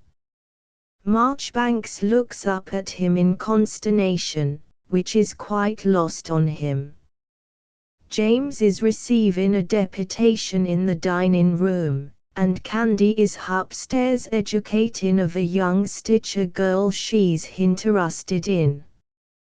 She's set in there learning her to read out of the Evan twins. Condolingly. You must find it lonesome here with no one but the typist to talk to. He pulls round the easy chair above fire, and sits down. Proserpine, highly incensed. He'll be all right now that he has the advantage of your polished conversation, that's one comfort, anyhow. She begins to typewrite with clattering asperity. Burgess, amazed at her audacity. I was not addressing myself to you, young woman, that I'm aware of. Proserpine, tartly, to Marchbanks. Did you ever see worse manners, Mr. Marchbanks? Burgess, with pompous severity. Mr. Marchbanks is a gentleman and knows his place, which is more than some people do. Proserpine, fretfully. It's well you and I are not ladies and gentlemen. I'd talk to you pretty straight if Mr. Marchbanks wasn't here. She pulls the letter out of the machine so crossly that it tears. There, now I've spoiled this letter, have to be done all over again. Oh, I can't contain myself, silly old fat head. Burgess, rising, breathless with indignation. Ho! I'm a silly ole fat head, am I? Ho, indeed, gasping. All right, my girl. All right. You just wait till I tell that to your employer. You'll see. I'll teach you, see if I don't. Proserpine. Burgess, cutting her short. No, you've done it now. No use talking to me. I'll let you know who I am. Proserpine shifts her paper carriage with a defiant bang, and disdainfully goes on with her work. Don't you take no notice of her, Mr. Marchbanks. She's beneath it. He sits down again loftily. Marchbanks, miserably nervous and disconcerted. Hadn't we better change the subject? I don't think Miss Garnett meant anything. Proserpine, with intense conviction. Oh, didn't I though, just. Burgess. I wouldn't demean myself to take notice on her. An electric bell rings twice. Proserpine, gathering up her notebook and papers. That's for me. She hurries out. Burgess, calling after her. Oh, we can spare you. Somewhat relieved by the triumph of having the last word, and yet half inclined to try to improve on it, he looks after her for a moment, then subsides into his seat by Eugene, and addresses him very confidentially. Now we're alone, Mr. Marchbanks, let me give you a friendly hint that I wouldn't give to everybody. How long have you known my son-in-law James here? Marchbanks. I don't know. I never can remember dates. A few months, perhaps. Burgess. Ever notice anything queer about him? Marchbanks. I don't think so. Burgess, impressively. No more you wouldn't. That's the danger in it. Well, he's mad. Marchbanks. Mad. Burgess. Mad as a marcher. You take notice on him and you'll see. Marchbanks, beginning. But surely that is only because his opinions, Burgess, touching him with his forefinger on his knee, and pressing it as if to hold his attention with it. That's what I used to think, Mr. Marchbanks. I thought long enough that it was only his opinions, though, mind you, opinions becomes very serious things when people takes to acting on 'em as he does. But that's not what I go on. He looks round to make sure that they are alone, and bends over to Eugene's ear. What do you think he says to me this morning in this very room? Marchbanks. What?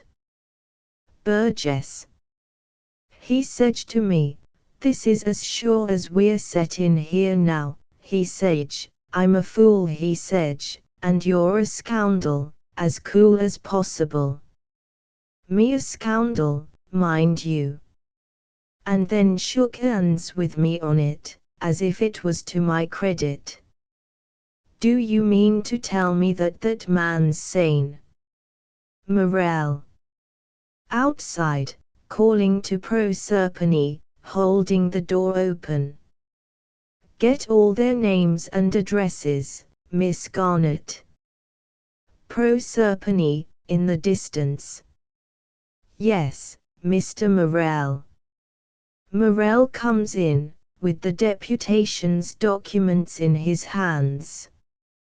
Burgess, aside to Marchbanks. Yeah, he is. Just you keep your eye on him and see. Rising momentously. I'm sorry, James, to make a complaint to you. I don't want to do it, but I feel I oughta, as a matter o' right and duty. Morel. What's the matter? Burgess. Mr. Marchbanks will bear me out, he was a witness. Very solemnly. Your young woman so far forgot herself as to call me a silly ole fatted. Morel, delighted, with tremendous heartiness. Oh, now, isn't that exactly like Prosy? She's so frank, she can't contain herself. Poor Prosy. Ha! Ha! Burgess, trembling with rage. And do you expect me to put up with it from the like of her? Morel. Pooh, nonsense. You can't take any notice of it. Never mind. He goes to the cellaret and puts the papers into one of the drawers. Burgess. Oh, I don't mind. I'm above it. But is it right? That's what I want to know. Is it right? Morel. That's a question for the church, not for the laity. Has it done you any harm? That's the question for you, eh? Of course, it hasn't. Think no more of it. He dismisses the subject by going to his place at the table and setting to work at his correspondence. Burgess, aside to Marchbanks. What did I tell you? Mad as a ATTer. He goes to the table and asks, with the sickly civility of a hungry man, when's dinner, James? Morel. Not for half an hour yet. Burgess, with plaintive resignation. Gimme a nice book to read over the fire, will you, James, there's a good chap. Morel. What sort of book? A good one. Burgess, with almost a yell of remonstrance. No. Somewhat pleasant, just to pass the time. Morel takes an illustrated paper from the table and offers it. He accepts it humbly.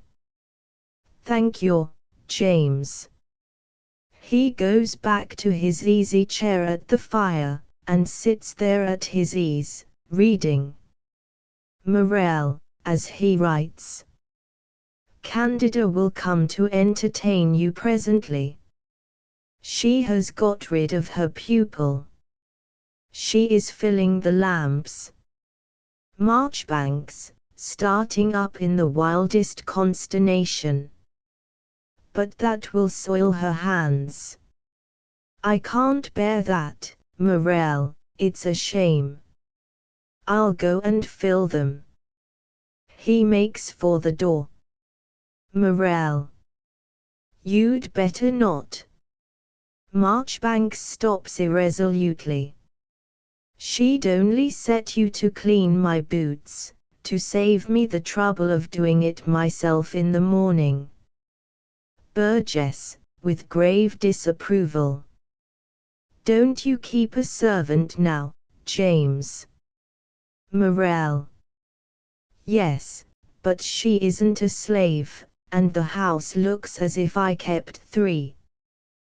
That means that everyone has to lend a hand. It's not a bad plan. Prosy and I can talk business after breakfast whilst we're washing up. Washing up's no trouble when there are 2 people to do it. Marchbanks, tormentedly. Do you think every woman is as coarse-grained as Miss Garnett? Burgess, emphatically. That's quite right, Mr. Marchbanks. That's quite right. She is coarse-grained.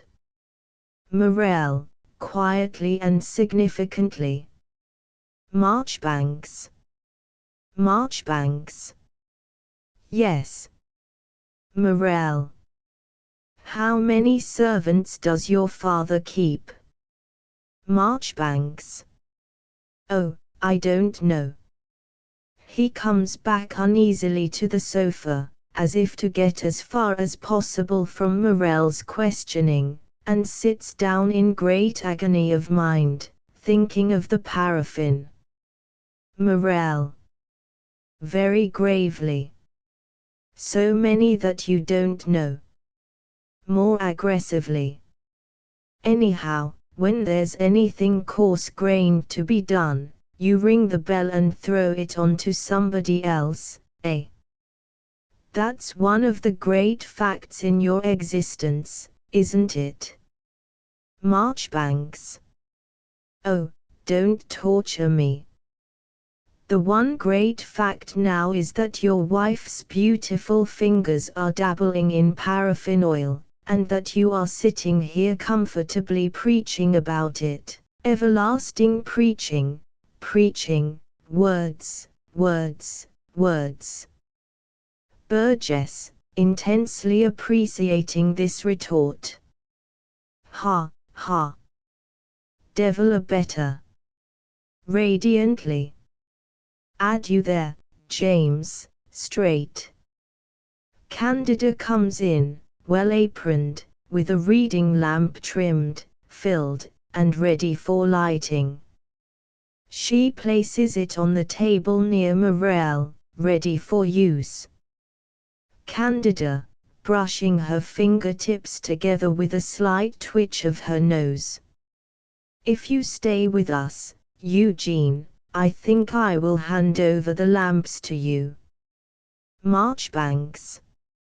I will stay on condition that you hand over all the rough work to me. Candida.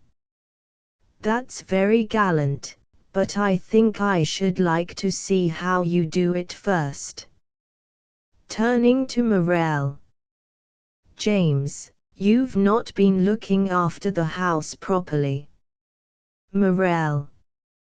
What have I done, or not done, my love? Candida, with serious vexation. My own particular pet scrubbing brush has been used for blackleading. A heart-breaking wail bursts from Marchbanks. Burgess looks round, amazed. Candida hurries to the sofa. What's the matter? Are you ill, Eugene? Marchbanks. No, not ill. Only horror, horror, horror. He bows his head on his hands. Burgess, shocked. What? Got the auras, Mr. Marchbanks? Oh, that's bad, at your age. You must leave it off gradually. Candida, reassured. Nonsense, Papa. It's only poetic horror, isn't it, Eugene? Petting him. Burgess, abashed. Oh, poetic aura, is it? I beg your pardon, I'm sure. He turns to the fire again, deprecating his hasty conclusion. Candida. What is it, Eugene? The scrubbing brush. He shudders. Well, there. Never mind. She sits down beside him. Wouldn't you like to present me with a nice new one, with an ivory back inlaid with mother of pearl? Marchbanks, softly and musically, but sadly and longingly.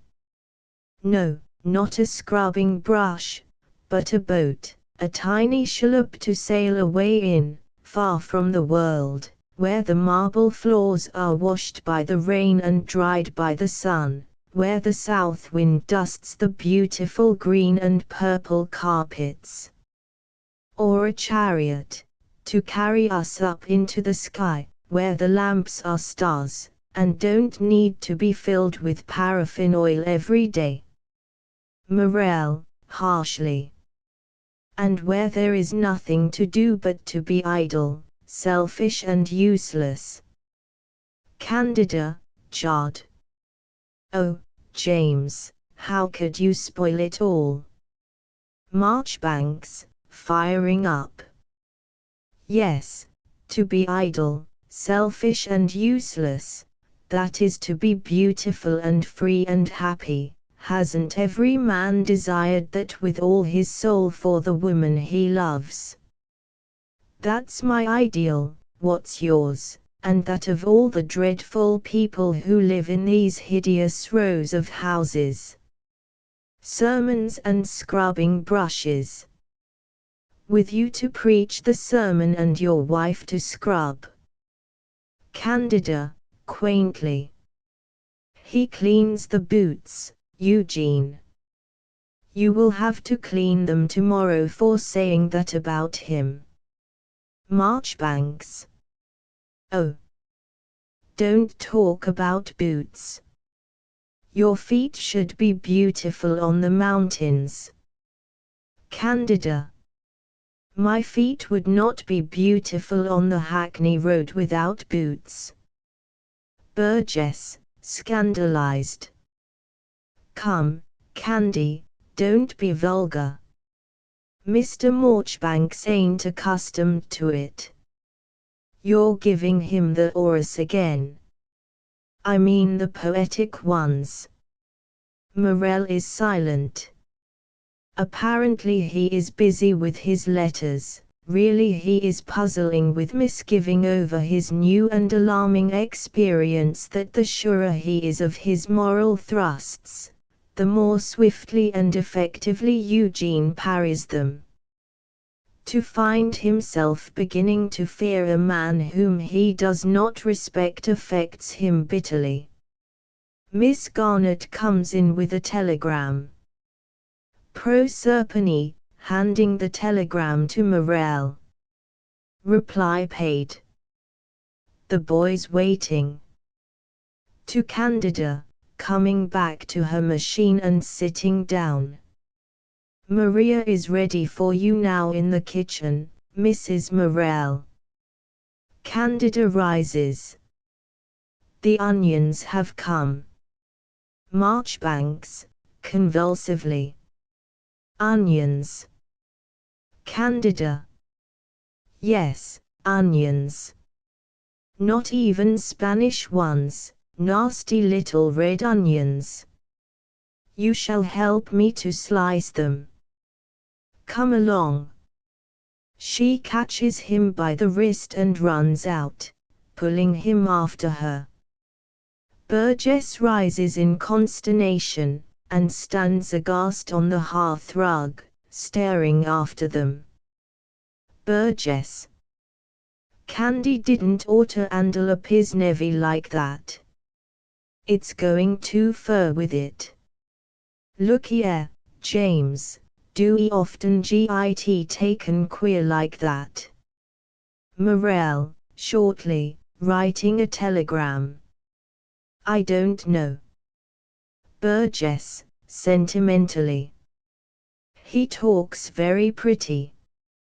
I alas had a turn for a bit of pottery. Candy takes arter me that a way, used to make me tell her fairy stories when she was only a little kiddie, not that I, indicating a stature of 2 feet or thereabouts. Morel, preoccupied. Ah, indeed. He blots the telegram, and goes out. Proserpine. Used you to make the fairy stories up out of your own head. Burgess, not deigning to reply, strikes an attitude of the haughtiest disdain on the hearth-rug. Proserpine, calmly. I should never have supposed you had it in you. By the way, I'd better warn you, since you've taken such a fancy to Mr. Marchbanks. He's mad. Burgess. Mad. What? Him too. Proserpine. Mad as a March hare. He did frighten me, I can tell you, just before you came in that time. Haven't you noticed the queer things he says? Burgess. So that's what the poetic chorus means. Blame me if it didn't come into my head once or twist that he must be off his chump. He crosses the room to the door, lifting up his voice as he goes.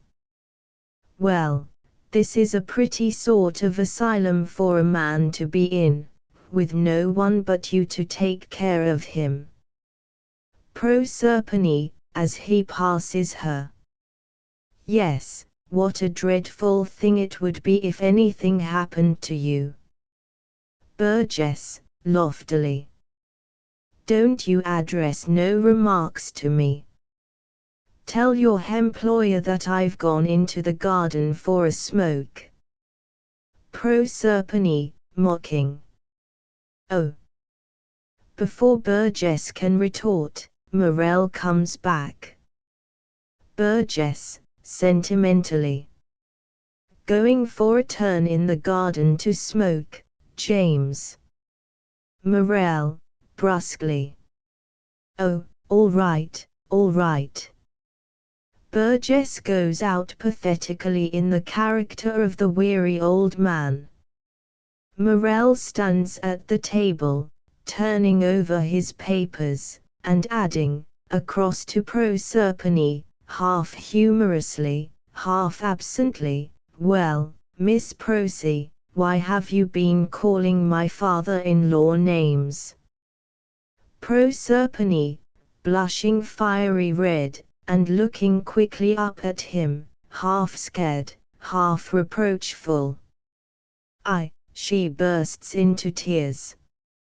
Morel, with tender gaiety, leaning across the table towards her, and consoling her. Oh, come, come, come.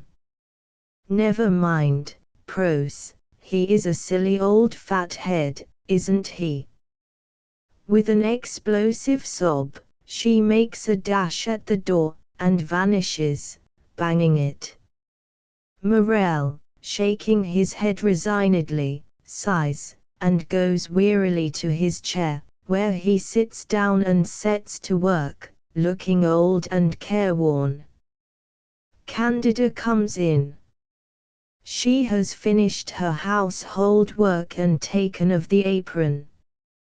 She at once notices his dejected appearance, and posts herself quietly at the spare chair, looking down at him attentively, but she says nothing. Morel, looking up, but with his pen raised ready to resume his work. Well, where is Eugene? Candida. Washing his hands in the scullery, under the tap. He will make an excellent cook if he can only get over his dread of Maria. Morel, shortly. Ha! No doubt. He begins writing again. Candida, going nearer, and putting her hand down softly on his to stop him, as she says. Come here, dear. Let me look at you. He drops his pen and yields himself at her disposal. She makes him rise and brings him a little away from the table, looking at him critically all the time. Turn your face to the light. She places him facing the window. My boy is not looking well. Has he been overworking? Morel. Nothing more than usual. Candida. He looks very pale, and grey, and wrinkled, and old. His melancholy deepens, and she attacks it with willful gaiety. Here, pulling him towards the easy chair, you've done enough writing for today. Leave Prosy to finish it and come and talk to me. Morel. But, Candida. Yes, I must be talked to sometimes. She makes him sit down, and seats herself on the carpet beside his knee. Now, patting his hand, you're beginning to look better already. Why don't you give up all this tiresome overworking, going out every night lecturing and talking? Of course what you say is all very true and very right, but it does no good. They don't mind what you say to them one little bit. Of course they agree with you, but what's the use of people agreeing with you if they go and do just the opposite of what you tell them the moment your back is turned?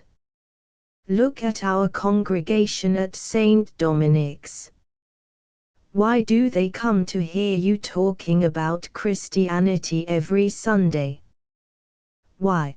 Just because they've been so full of business and money-making for 6 days that they want to forget all about it and have a rest on the 7th, so that they can go back fresh and make money harder than ever. You positively help them at it instead of hindering them.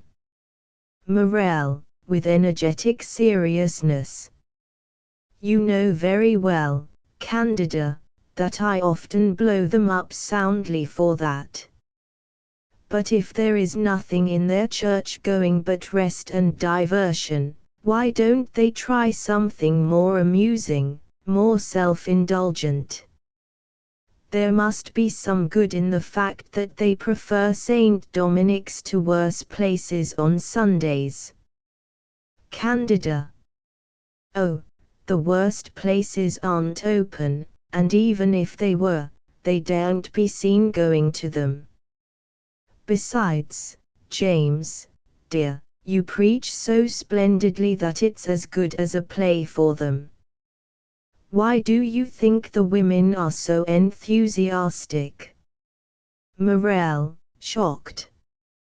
Candida. Candida. Oh, I know. You silly boy, you think it's your socialism and your religion, but if it was that, they'd do what you tell them instead of only coming to look at you. They all have Prosy's complaint. Morel. Prosy's complaint. What do you mean, Candida? Candida. Yes, Prosy, and all the other secretaries you ever had. Why does Prosy condescend to wash up the things, and to peel potatoes and abase herself in all manner of ways for 6 shillings a week less than she used to get in a city office? She's in love with you, James, that's the reason. They're all in love with you. And you are in love with preaching because you do it so beautifully. And you think it's all enthusiasm for the kingdom of heaven on earth, and so do they. You dear silly. Morel. Candida, what dreadful, what soul-destroying cynicism. Are you jesting? Or, can it be, are you jealous? Candida, with curious thoughtfulness. Yes, I feel a little jealous sometimes. Morel, incredulously. What? Of Prosy. Candida, laughing. No, no, no, no. Not jealous of anybody. Jealous for somebody else, who is not loved as he ought to be. Morel. Me. Candida. You. Why, you're spoiled with love and worship, you get far more than is good for you. No, I mean Eugene. Morel, startled. Eugene. Candida. It seems unfair that all the love should go to you, and none to him, although he needs it so much more than you do. A convulsive movement shakes him in spite of himself. What's the matter? Am I worrying you? Morel, hastily. Not at all. Looking at her with troubled intensity. You know that I have perfect confidence in you, Candida. Candida. You vain thing. Are you so sure of your irresistible attractions? Morel. Candida, you are shocking me. I never thought of my attractions. I thought of your goodness, your purity. That is what I confide in. Candida. What a nasty, uncomfortable thing to say to me. Oh, you are a clergyman, James, a thorough clergyman. Morel, turning away from her, heart-stricken. So Eugene says. Candida, with lively interest, leaning over to him with her arms on his knee. Eugene's always right. He's a wonderful boy. I have grown fonder and fonder of him all the time I was away. Do you know, James, that though he has not the least suspicion of it himself, he is ready to fall madly in love with me? Morel, grimly. Oh, he has no suspicion of it himself, hasn't he? Candida. Not a bit. She takes her arms from his knee, and turns thoughtfully, sinking into a more restful attitude with her hands in her lap. Some day he will know when he is grown up and experienced, like you. And he will know that I must have known. I wonder what he will think of me then. Morel. No evil, Candida. I hope and trust, no evil. Candida, dubiously. That will depend. Morel, bewildered.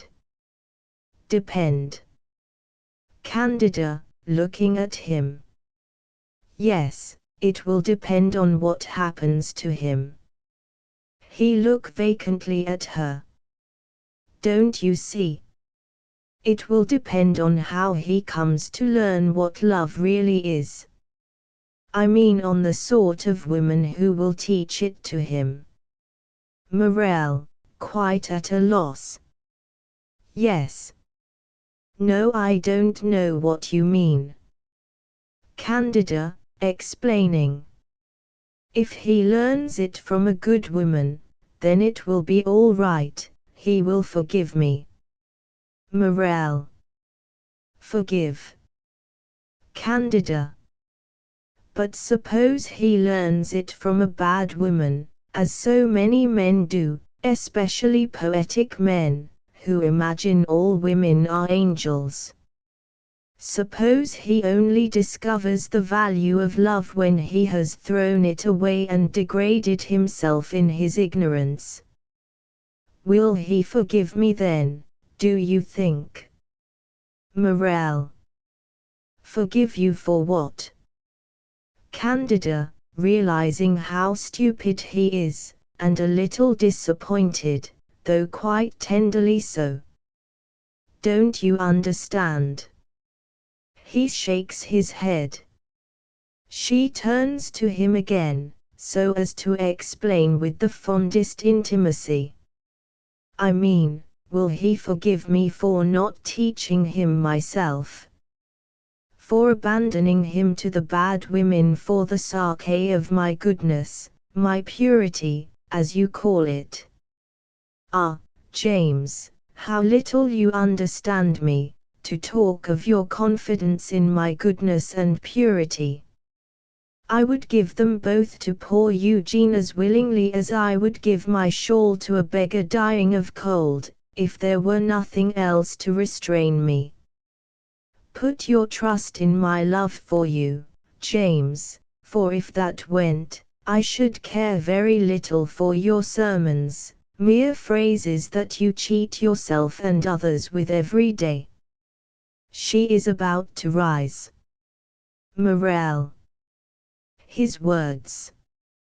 Candida, checking herself quickly in the act of getting up, so that she is on her knees, but upright. Whose words? Morel. Eugene's. Candida, delighted. He is always right. He understands you, he understands me, he understands Prosy, and you, James, you understand nothing. She laughs, and kisses him to console him. He recoils as if stung, and springs up. Morel. How can you bear to do that when, oh, Candida, with anguish in his voice, I had rather you had plunged a grappling iron into my heart than given me that kiss. Candida, rising, alarmed. My dear, what's the matter? Morel, frantically waving her off. Don't touch me. Candida, amazed. James. They are interrupted by the entrance of Marchbanks, with Burgess, who stops near the door, staring, whilst Eugene hurries forward between them. Marchbanks. Is anything the matter? Morel, deadly white, putting an iron constraint on himself. Nothing but this, that either you were right this morning, or Candida is mad. Burgess, in loudest protest. What? Candy mad too? Oh, come, come, come. He crosses the room to the fireplace, protesting as he goes, and knocks the ashes out of his pipe on the bars. Morel sits down desperately, leaning forward to hide his face, and interlacing his fingers rigidly to keep them steady. Candida, to Morel, relieved and laughing. Oh, you're only shocked. Is that all? How conventional all you unconventional people are.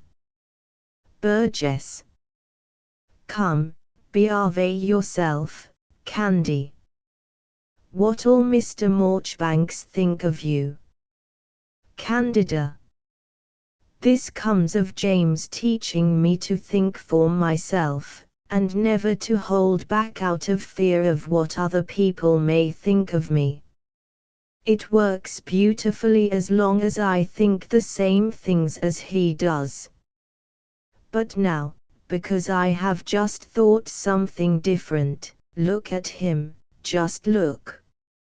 She points to Morel, greatly amused. Eugene looks, and instantly presses his band on his heart, as if some deadly pain had shot through it, and sits down on the sofa like a man witnessing a tragedy. Burgess, on the hearthrug. Well, James, you certainly ain't as impressive looking as usual. Morel, with a laugh which is half a sob. I suppose not. I beg all your pardons, I was not conscious of making a fuss.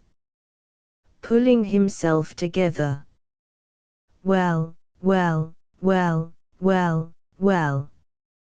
He goes back to his place at the table, setting to work at his papers again with resolute cheerfulness. Candida, going to the sofa and sitting beside Marchbanks, still in a bantering humor. Well, Eugene, why are you so sad? Did the onions make you cry? Morel cannot prevent himself from watching them.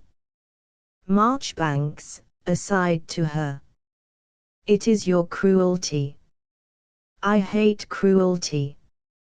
It is a horrible thing to see one person make another suffer. Candida, petting him ironically. Poor boy, have I been cruel? Did I make it slice nasty little red onions? Marchbanks, earnestly. Oh, stop, stop, I don't mean myself. You have made him suffer frightfully. I feel his pain in my own heart. I know that it is not your fault, it is something that must happen, but don't make light of it.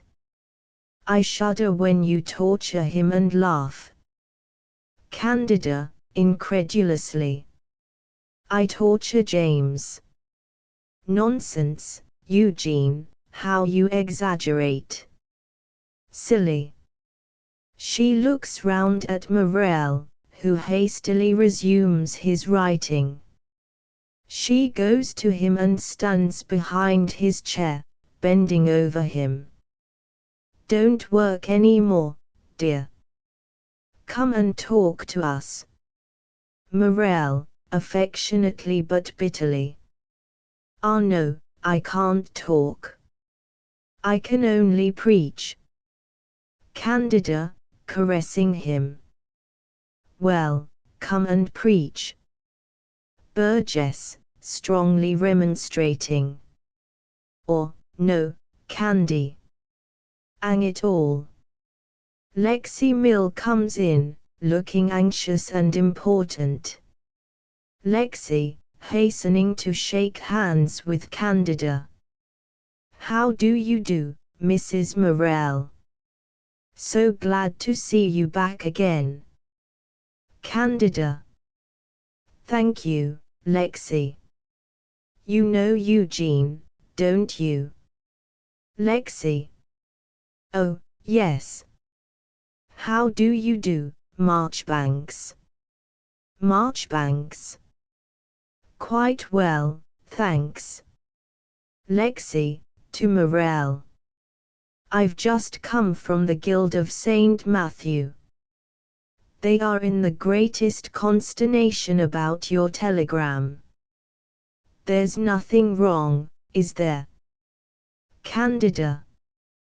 What did you telegraph about, James?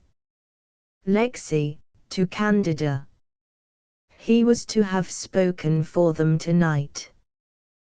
They've taken the large hall in Mare Street and spent a lot of money on posters. Morel's telegram was to say he couldn't come. It came on them like a thunderbolt.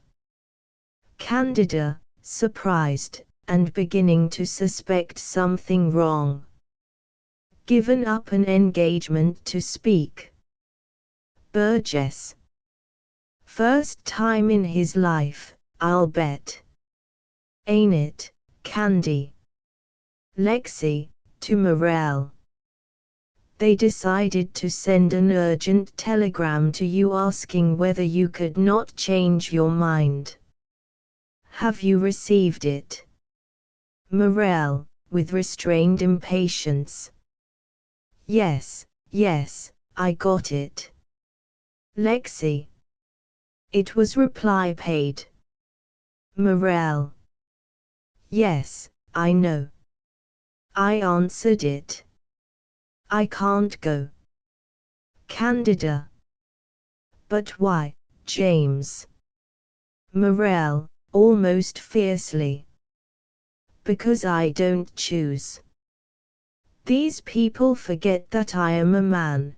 They think I am a talking machine to be turned on for their pleasure every evening of my life. May I not have one night at home, with my wife, and my friends? They are all amazed at this outburst, except Eugene. His expression remains unchanged. Candida. Oh, James, you know you'll have an attack of bad conscience tomorrow, and I shall have to suffer for that. Lexi, intimidated, but urgent. I know, of course, that they make the most unreasonable demands on you. But they have been telegraphing all over the place for another speaker, and they can get nobody but the president of the Agnostic League. Morel, promptly. Well, an excellent man. What better do they want? Lexi. But he always insists so powerfully on the divorce of socialism from Christianity. He will undo all the good we have been doing. Of course you know best, but, he hesitates. Candida, coaxingly. Oh, do go, James. We'll all go. Burgess, grumbling. Look Candy. I say. Let's stay at home by the fire, comfortable. He won't need to be more than a couple of hours away. Candida. You'll be just as comfortable at the meeting. We'll all sit on the platform and be great people. Eugene, terrified. Oh, please don't let us go on the platform. No, everyone will stare at us, I couldn't. I'll sit at the back of the room. Candida. Don't be afraid. They'll be too busy looking at James to notice you. Morel, turning his head and looking meaningly at her over his shoulder. Prose's complaint, Candida. A. Candida, gaily. Yes. Burgess, mystified. Prose's complaint. What are you talking about, James? Morel, not heeding him, rises, goes to the door, and holds it open, shouting in a commanding voice. Miss Garnett. Proserpine, in the distance. Yes, Mr. Morel. Coming. They all wait, except Burgess, who goes stealthily to Lexi and draws him aside. Burgess. Listen here, Mr. Mill. What's Prose's complaint? What's wrong with her? Lexi, confidentially. Well, I don't exactly know, but she spoke very strangely to me this morning. I'm afraid she's a little out of her mind sometimes. Burgess, overwhelmed. Why, it must be Catchin. 4 in the same house. He goes back to the hearth, quite lost before the instability of the human intellect in a clergyman's house. Proserpine, appearing on the threshold. What is it, Mr. Morel? Morel. Telegraph to the Guild of St. Matthew that I am coming. Proserpine, surprised. Don't they expect you? Morel, peremptorily. Do as I tell you. Proserpine, frightened, sits down at her typewriter, and obeys. Morel goes across to Burgess, Candida watching his movements all the time with growing wonder and misgiving. Morel. Burgess, you don't want to come. Burgess, in deprecation. Oh, don't put it like that, James. It's only that it ain't Sunday, you know. Morel. I'm sorry. I thought you might like to be introduced to the chairman. He's on the Works Committee of the County Council and has some influence in the matter of contracts. Burgess wakes up at once. Morel, expecting as much, waits a moment, and says, "Will you come?" Burgess, with enthusiasm. "Course I'll come, James. Ain't it always a pleasure to hear you?" Morel, turning from him. "I shall want you to take some notes at the meeting, Miss Garnett, if you have no other engagement." She nods, afraid to speak. "You are coming, Lexi, I suppose." Lexi. "Certainly." Candida. "We are all coming, James." Morel. "No, you are not coming, and Eugene is not coming. You will stay here and entertain him, to celebrate your return home." Eugene rises, breathless. Candida. "But James," Morel, authoritatively. "I insist. You do not want to come, and he does not want to come." Candida is about to protest. "Oh, don't concern yourselves, I shall have plenty of people without you. Your chairs will be wanted by unconverted people who have never heard me before." Candida, troubled. "Eugene, wouldn't you like to come?" Morel. "I should be afraid to let myself go before Eugene, he is so critical of sermons." Looking at him.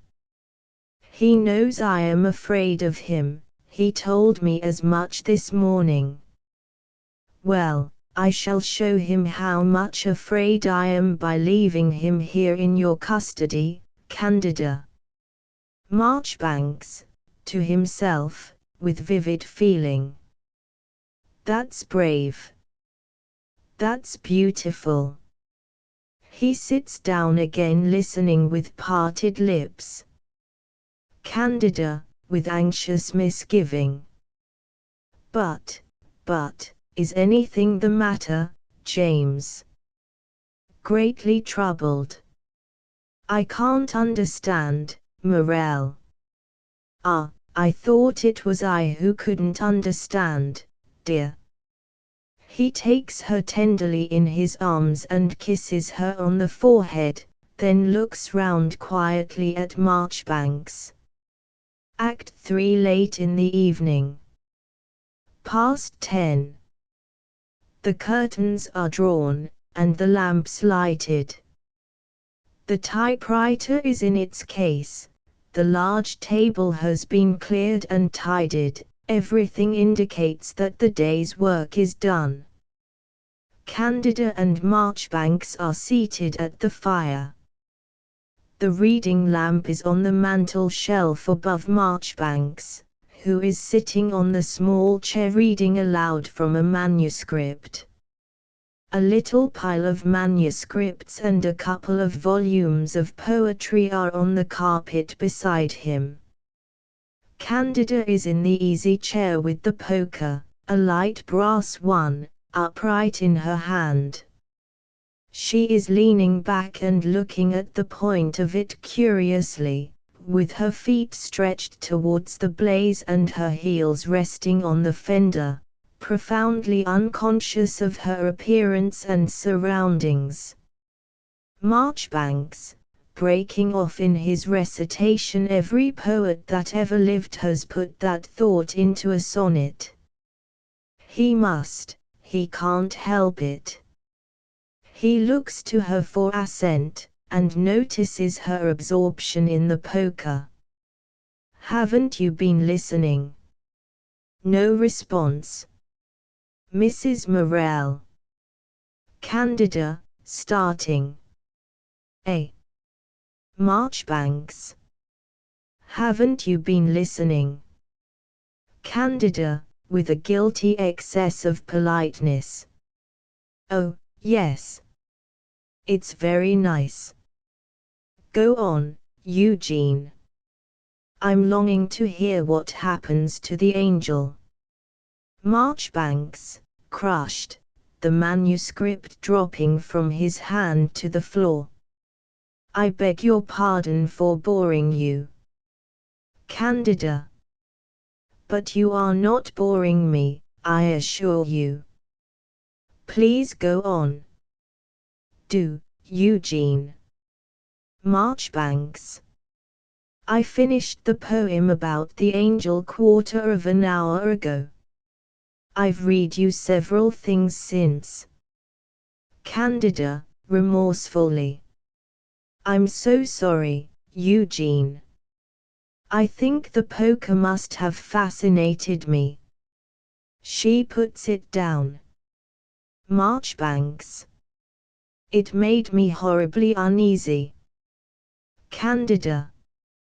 Why didn't you tell me? I'd have put it down at once. Marchbanks. I was afraid of making you uneasy, too. It looked as if it were a weapon. If I were a hero of old, I should have laid my drawn sword between us. If Morel had come in, he would have thought you had taken up the poker because there was no sword between us. Candida, wondering. What? With a puzzled glance at him. I can't quite follow that. Those sonnets of yours have perfectly addled me. Why should there be a sword between us?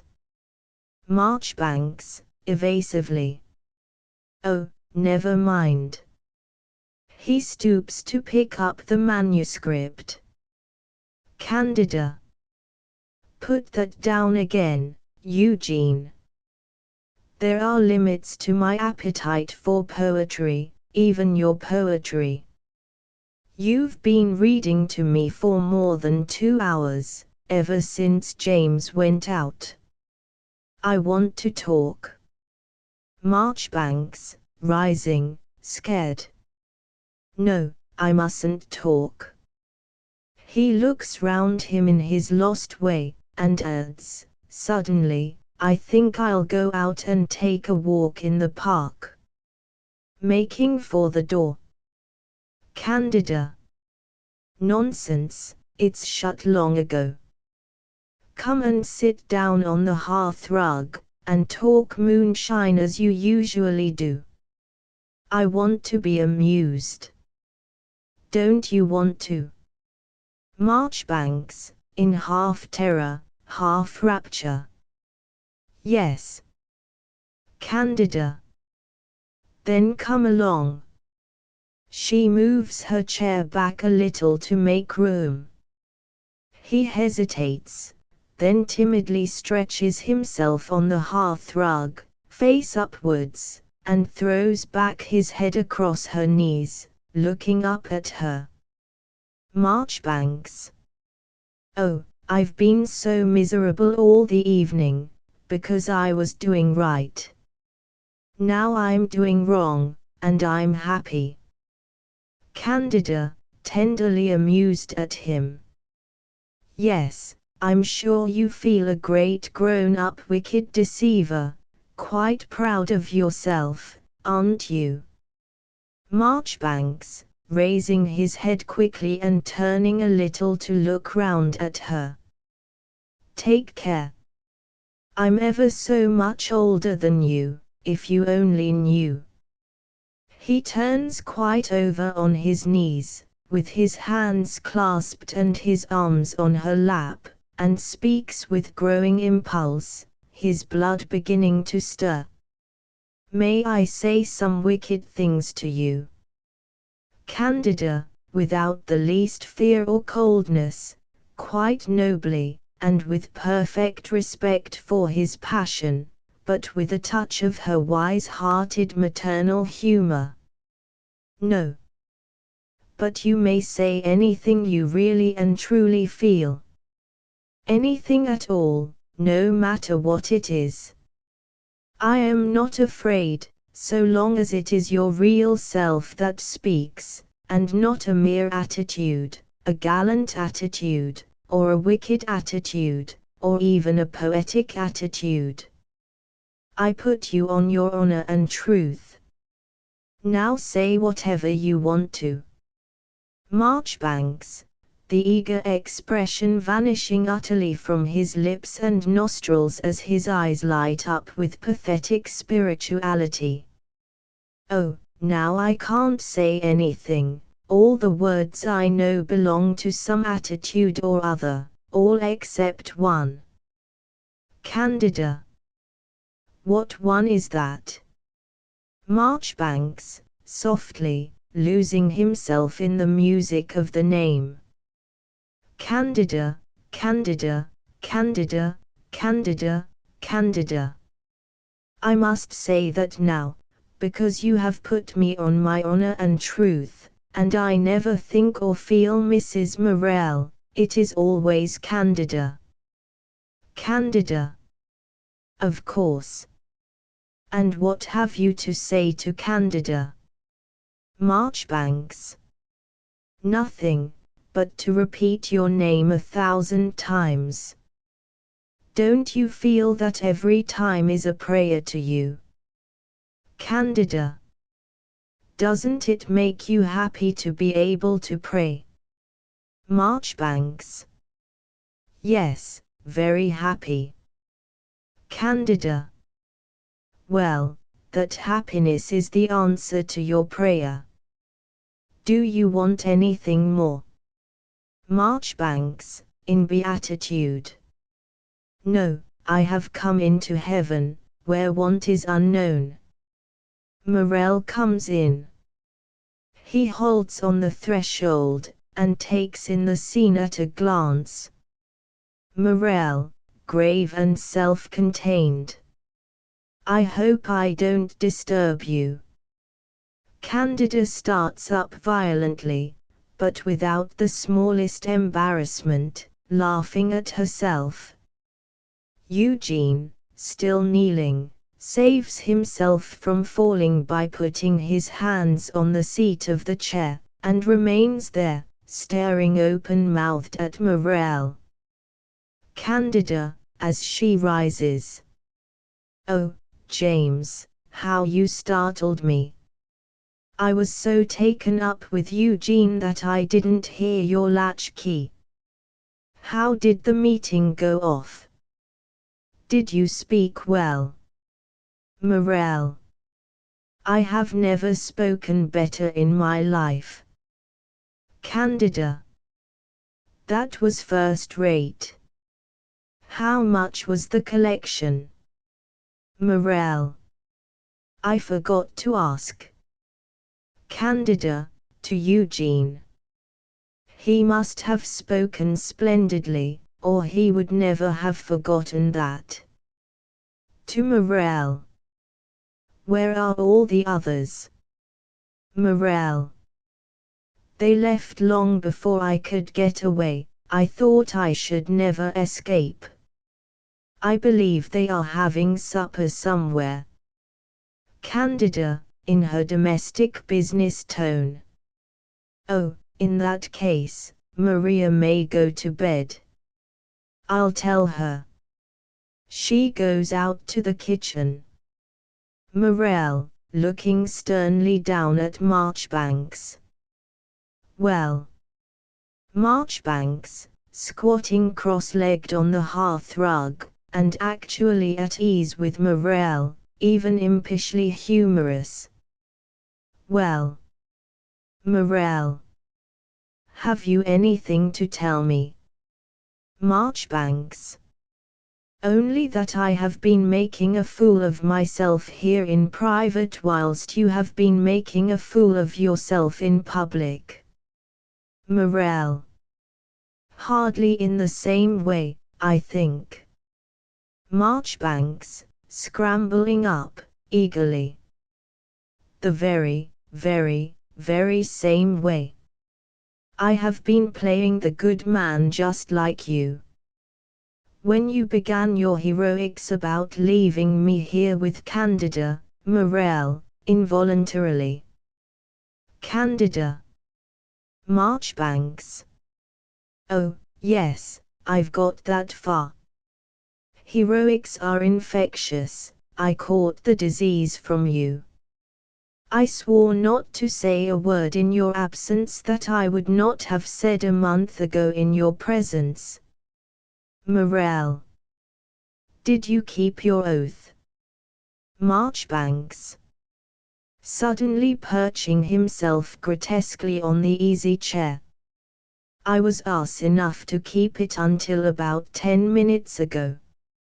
Up to that moment I went on desperately reading to her, reading my own poems, anybody's poems, to stave off a conversation. I was standing outside the gate of heaven, and refusing to go in. Oh, you can't think how heroic it was, and how uncomfortable. Then, Morel, steadily controlling his suspense. Then, Marchbanks, prosaically slipping down into a quite ordinary attitude in the chair.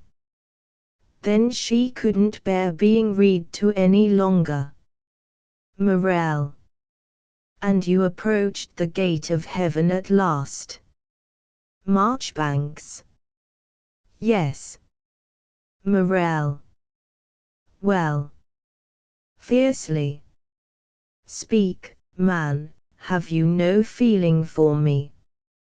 Marchbanks, softly and musically. Then she became an angel, and there was a flaming sword that turned every way, so that I couldn't go in, for I saw that that gate was really the gate of hell. Morel, triumphantly. She repulsed you. Marchbanks, rising in wild scorn. No, you fool, if she had done that I should never have seen that I was in heaven already. Repulsed me. You think that would have saved me, virtuous indignation. Oh, you are not worthy to live in the same world with her. He turns away contemptuously to the other side of the room. Morel, who has watched him quietly without changing his place. Do you think you make yourself more worthy by reviling me, Eugene?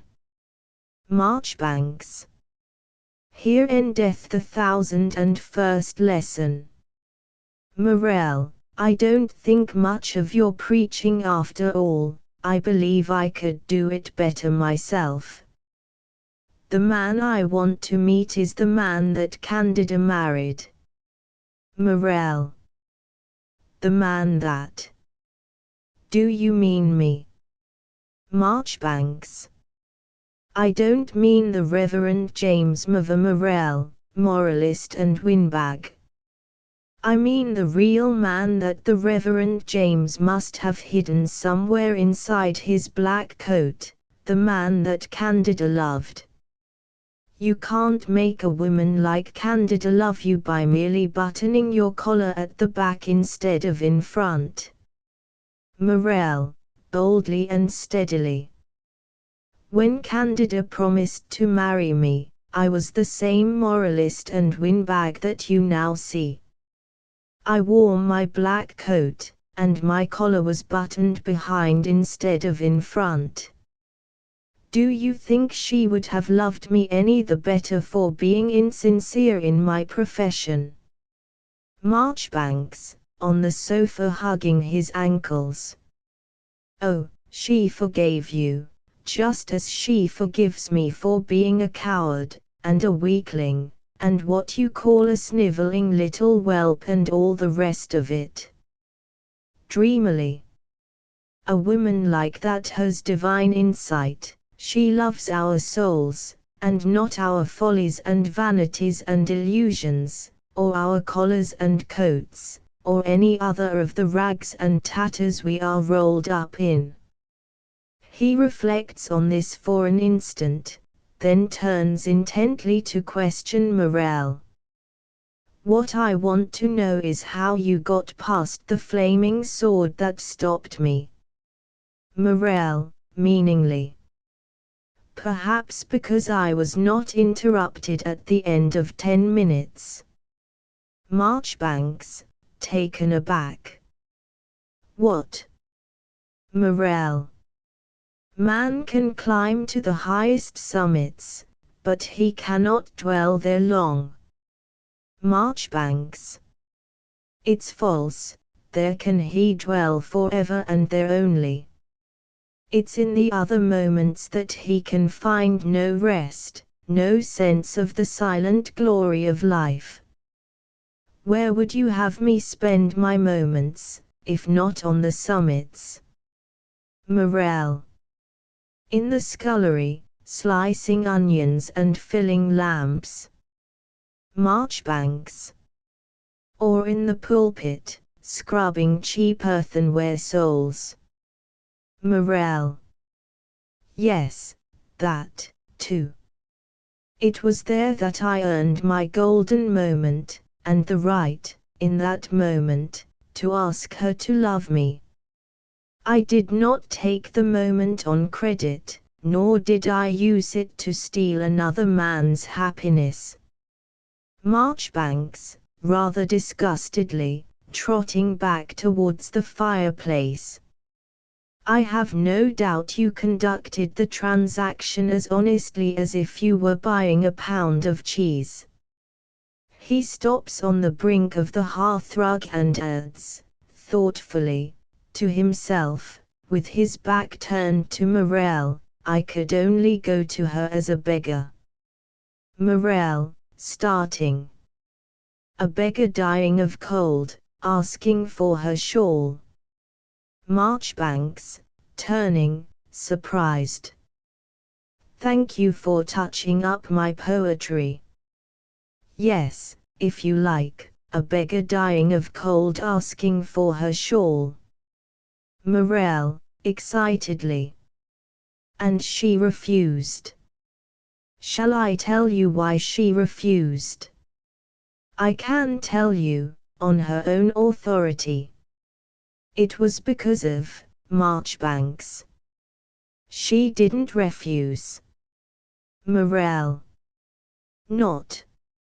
Marchbanks. She offered me all I chose to ask for, her shawl, her wings, the wreath of stars on her head, the lilies in her hand, the crescent moon beneath her feet. Morel, seizing him. Out with the truth, man, my wife is my wife, I want no more of your poetic fripperies. I know well that if I have lost her love and you have gained it, no law will bind her.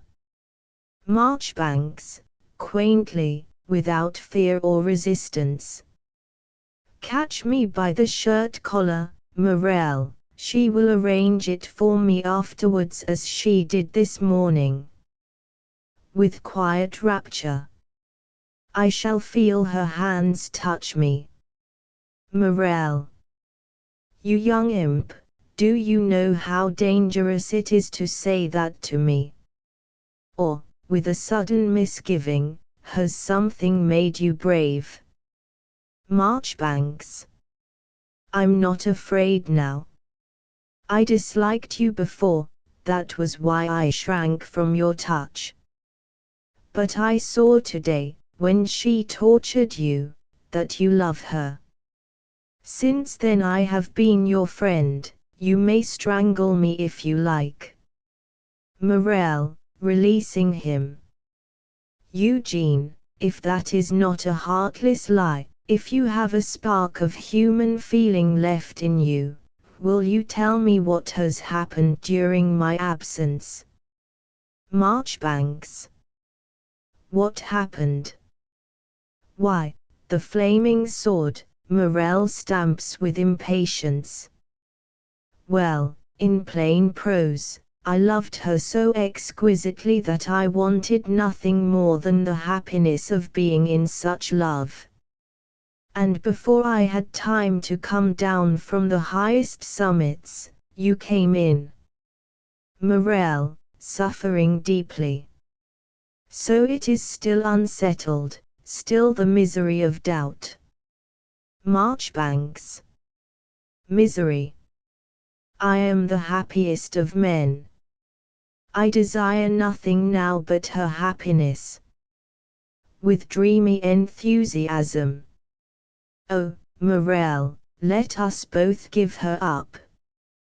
Why should she have to choose between a wretched little nervous disease like me, and a pig-headed parson like you?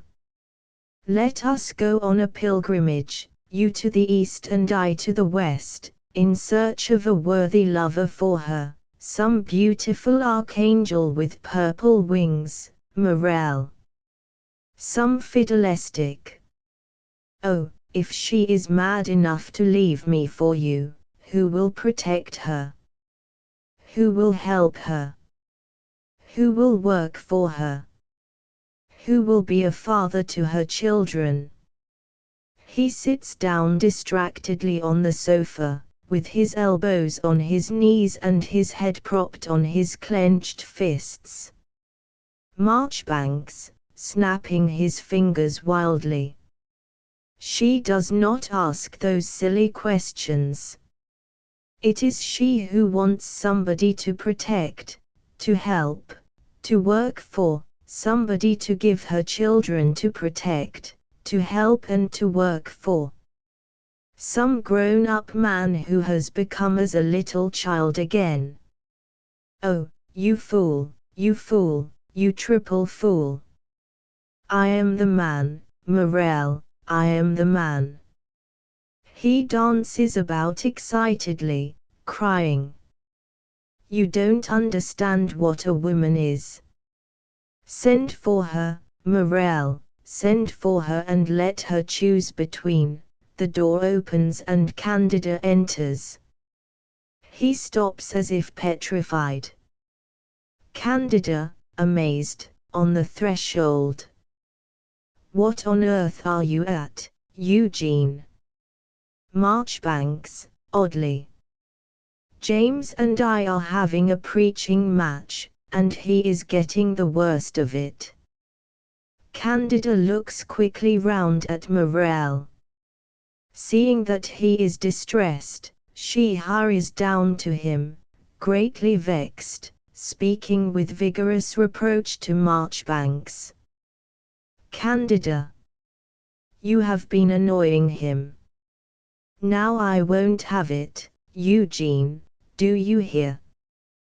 Putting her hand on Morel's shoulder, and quite forgetting her wifely tact in her annoyance. My boy shall not be worried, I will protect him. Morel, rising proudly. Protect. Candida, not heeding him, to Eugene. What have you been saying? Marchbanks, appalled. Nothing, Candida. Eugene. Nothing. Marchbanks, piteously. I mean, I'm very sorry. I won't do it again, indeed I won't. I'll let him alone. Morel, indignantly, with an aggressive movement towards Eugene. Let me alone. You young, Candida, stopping him. Pshaw, no, let me deal with him, James. Marchbanks. Oh, you're not angry with me, are you? Candida, severely. Yes, I am, very angry.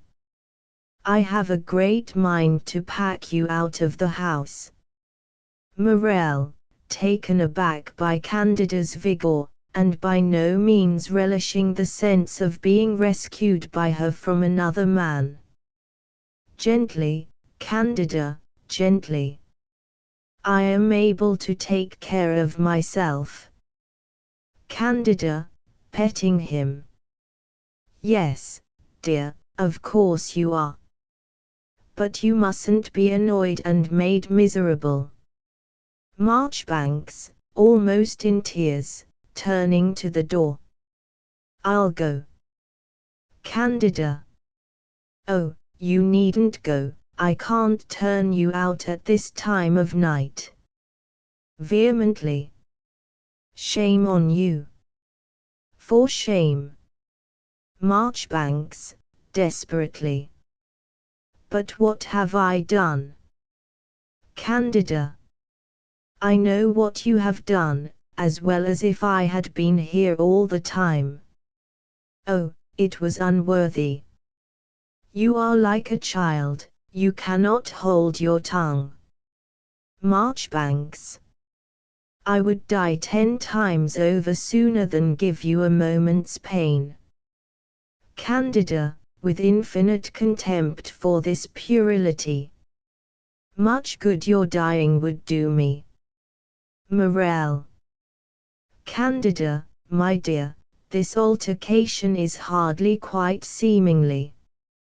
It is a matter between two men, and I am the right person to settle it. Candida. Two men. Do you call that a man? To Eugene. You bad boy. Marchbanks, gathering a whimsically affectionate courage from the scolding. If I am to be scolded like this, I must make a boy's excuse. He began it. And he's bigger than I am. Candida, losing confidence a little as her concern for Morel's dignity takes the alarm. That can't be true. To Morel. You didn't begin it, James, did you? Morel, contemptuously. No. Marchbanks, indignant. Oh. Morel, to Eugene. You began it, this morning. Candida, instantly connecting this with his mysterious allusion in the afternoon to something told him by Eugene in the morning, looks quickly at him, wrestling with the enigma.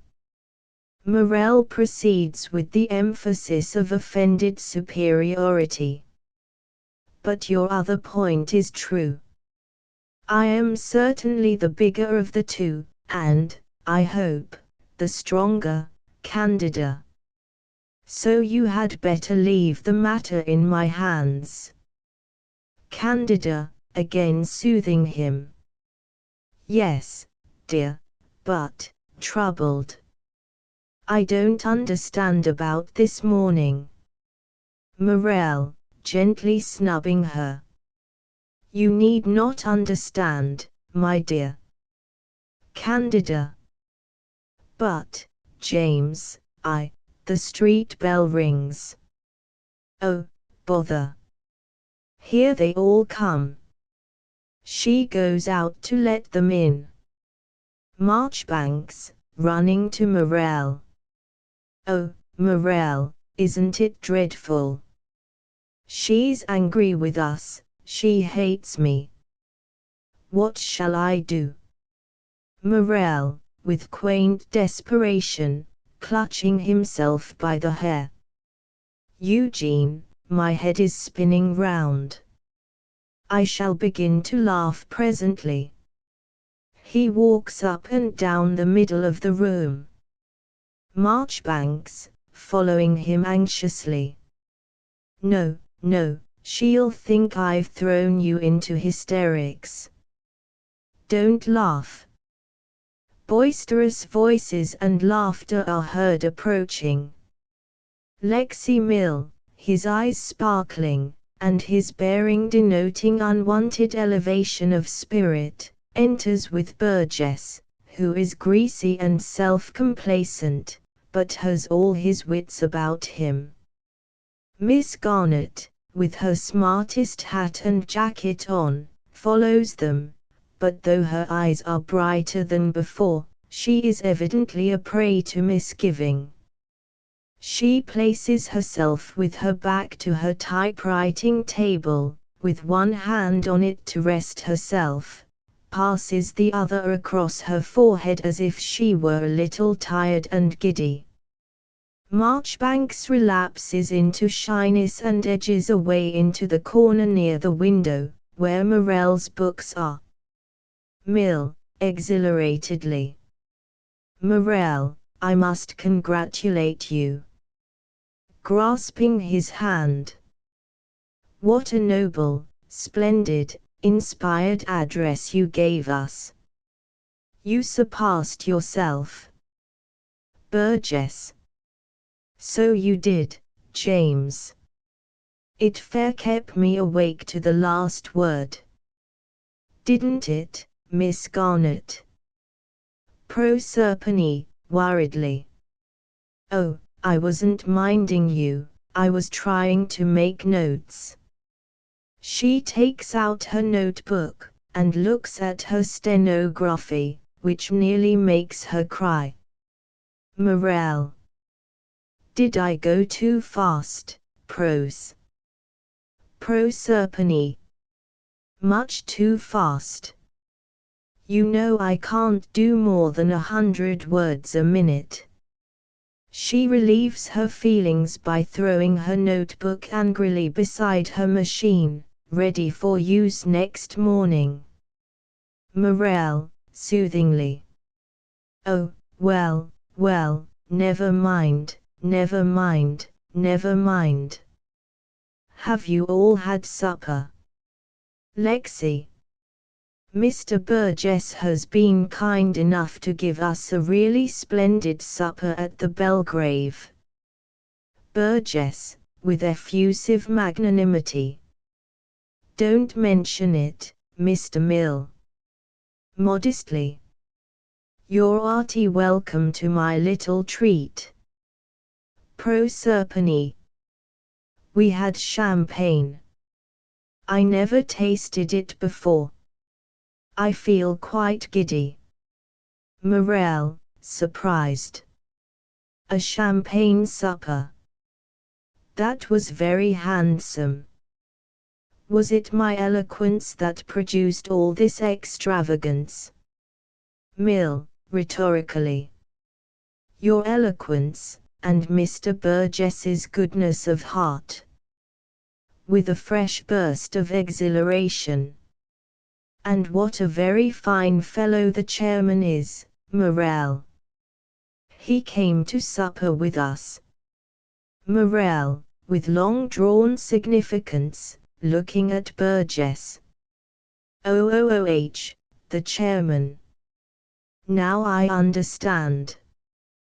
Burgess, covering a lively satisfaction in his diplomatic cunning with a deprecatory cough, retires to the hearth. Lexi folds his arms and leans against the cellaret in a high-spirited attitude. Candida comes in with glasses, lemons, and a jug of hot water on a tray. Candida. Who will have some lemonade? You know our rules, total abstinence. She puts the tray on the table, and takes up the lemon squeezers, looking enquiringly round at them. Morell. No use, dear. They've all had champagne. Pros has broken her pledge. Candida, to Proserpine. You don't mean to say you've been drinking champagne? Proserpine, stubbornly. Yes, I do. I'm only a beer teetotaler, not a champagne teetotaler. I don't like beer. Are there any letters for me to answer, Mr. Morell? Morell. No more tonight. Proserpine. Very well. Good night, everybody. Lexi, gallantly. Had I not better see you home, Miss Garnet? Proserpine. No, thank you. I shan't trust myself with anybody tonight. I wish I hadn't taken any of that stuff. She walks straight out. Burgess, indignantly. Stuff, indeed. That girl dunno what champagne is. Pommery and Greeno at 12 and 6 a bottle. She took 2 glasses a most straight horse. Morel, a little anxious about her. Go and look after her, Lexi. Lexi, alarmed. But if she should really be, suppose she began to sing in the street, or anything of that sort. Morel. Just so, she may. That's why you'd better see her safely home. Candida. Do, Lexi, there's a good fellow. She shakes his hand and pushes him gently to the door. Lexi. It's evidently my duty to go. I hope it may not be necessary. Good night, Mrs. Morel. To the rest. Good night. He goes. Candida shuts the door. Burgess. He was gushin' with hextra piety hisself after 2 sips. People can't drink like they huseter. Dismissing the subject and bustling away from the hearth. Well, James, it's time to lock up. Mr. Marchbanks, shall I have the pleasure of your company for a bit of the way home? Marchbanks, affrightedly. Yes, I'd better go. He hurries across to the door, but Candida places herself before it, barring his way. Candida, with quiet authority. You sit down. You're not going yet. Marchbanks, quailing. No, I didn't mean to. He comes back into the room and sits down abjectly on the sofa. Candida. Mr. Marchbanks will stay the night with us, Papa. Burgess. Oh, well, I'll say good night. So long, James. He shakes hands with Morel and goes on to Eugene. Make em give you a night light by your bed, Mr. Marchbanks. It'll comfort you if you wake up in the night with a touch of that complaint of yours. Good night. Marchbanks. Thank you, I will. Good night, Mr. Burgess. They shake hands and Burgess goes to the door. Candida, intercepting Morel, who is following Burgess. Stay here, dear, I'll put on Papa's coat for him. She goes out with Burgess. Marchbanks. Morel, there's going to be a terrible scene. Aren't you afraid? Morel. Not in the least. Marchbanks. I never envied you your courage before. He rises timidly and puts his hand appealingly on Morel's forearm. Stand by me, won't you? Morel, casting him off gently, but resolutely.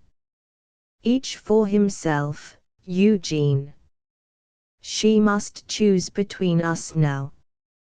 He goes to the other side of the room as Candida returns. Eugene sits down again on the sofa like a guilty schoolboy on his best behavior. Candida, between them, addressing Eugene. Are you sorry? Marchbanks, earnestly. Yes, heartbroken. Candida. Well, then, you are forgiven. Now go off to bed like a good little boy, I want to talk to James about you. Marchbanks, rising in great consternation. Oh, I can't do that, Morel. I must be here. I'll not go away. Tell her. Candida, with quick suspicion. Tell me what? His eyes avoid hers furtively. She turns and mutely transfers the question to Morel. Morel, bracing himself for the catastrophe. I have nothing to tell her, except, here his voice deepens to a measured and mournful tenderness, that she is my greatest treasure on earth, if she is really mine. Candida, coldly, offended by his yielding to his orator's instinct and treating her as if she were the audience at the Guild of St. Matthew. I am sure Eugene can say no less, if that is all. Marchbanks, discouraged. Morel, she's laughing at us. Morel, with a quick touch of temper. There is nothing to laugh at. Are you laughing at us, Candida? Candida, with quiet anger. Eugene is very quick-witted, James. I hope I am going to laugh, but I am not sure that I am not going to be very angry. She goes to the fireplace, and stands there leaning with her arm on the mantelpiece and her foot on the fender, whilst Eugene steals to Morel and plucks him by the sleeve. Marchbanks, whispering. Stop, Morel. Don't let us say anything. Morel, pushing Eugene away without deigning to look at him. I hope you don't mean that as a threat, Candida. Candida, with emphatic warning. Take care, James. Eugene, I asked you to go. Are you going? Morel, putting his foot down. He shall not go. I wish him to remain. Marchbanks. I'll go. I'll do whatever you want. He turns to the door. Candida. Stop. He obeys. Didn't you hear James say he wished you to stay? James is master here. Don't you know that? Marchbanks, flushing with a young poet's rage against tyranny. By what right is he master? Candida, quietly. Tell him, James. Morel, taken aback. My dear, I don't know of any right that makes me master. I assert no such right. Candida, with infinite reproach. You don't know. Oh, James, James. To Eugene, musingly. I wonder, do you understand, Eugene? No, you're too young. Well, I give you leave to stay and learn. She comes away from the hearth and places herself between them. Now, James, what's the matter? Come, tell me. Marchbanks, whispering tremulously across to him. Don't. Candida. Come. Out with it. Morel, slowly. I meant to prepare your mind carefully, Candida, so as to prevent misunderstanding. Candida. Yes, dear, I am sure you did. But never mind, I shan't misunderstand. Morel. Well, he hesitates, unable to find the long explanation which he supposed to be available. Candida. Well. Morel, baldly. Eugene declares that you are in love with him. Marchbanks, frantically. No, no, no, no, never. I did not, Mrs. Morel, it's not true. I said I loved you, and that he didn't. I said that I understood you, and that he couldn't. And it was not after what passed there before the fire that I spoke, it was not, on my word. It was this morning.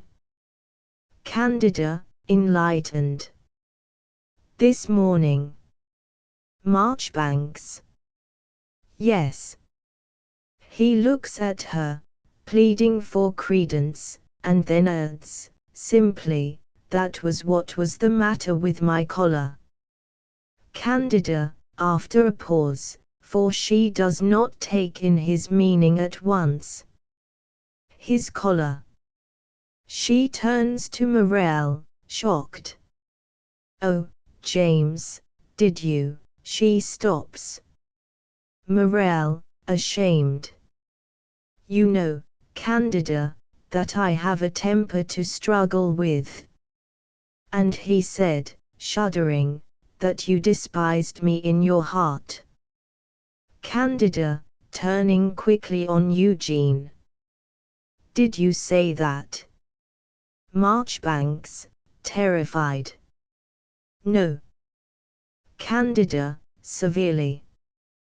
Then James has just told me a falsehood. Is that what you mean? Marchbanks. No, no, blurting out the explanation desperately, it was David's wife. And it wasn't at home, it was when she saw him dancing before all the people. Morel, taking the cue with a debater's adroitness. Dancing before all the people, Candida, and thinking he was moving their hearts by his mission when they were only suffering from Prose's complaint. She is about to protest, he raises his hand to silence her, exclaiming, "Don't try to look indignant, Candida," Candida, interjecting. Try. Morel, continuing. Eugene was right.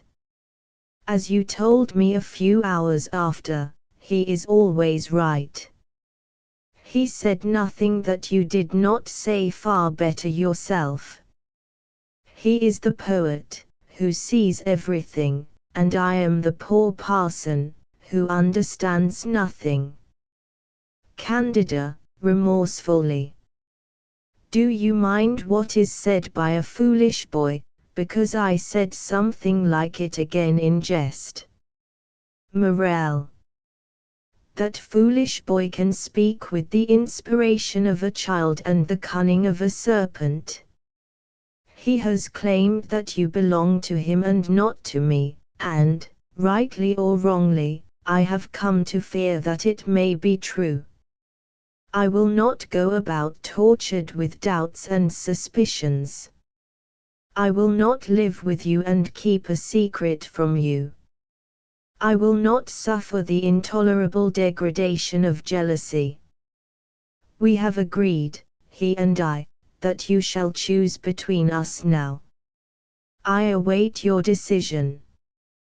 Candida, slowly recoiling a step, her heart hardened by his rhetoric in spite of the sincere feeling behind it. Oh! I am to choose, am I? I suppose it is quite settled that I must belong to one or the other. Morel, firmly. Quite.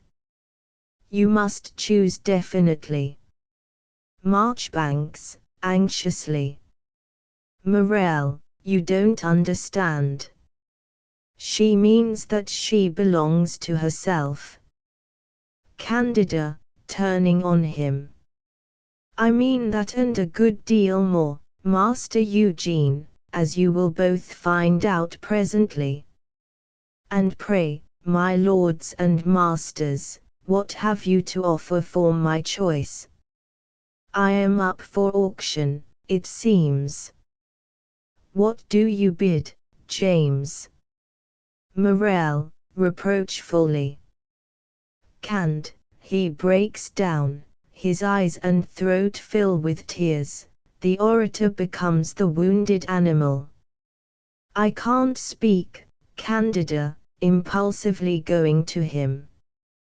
Ah, dearest, Marchbanks, in wild alarm.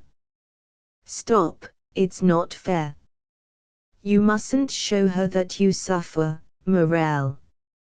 I am on the rack, too, but I am not crying.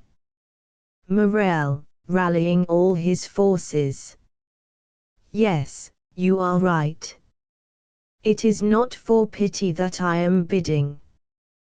He disengages himself from Candida. Candida, retreating, chilled.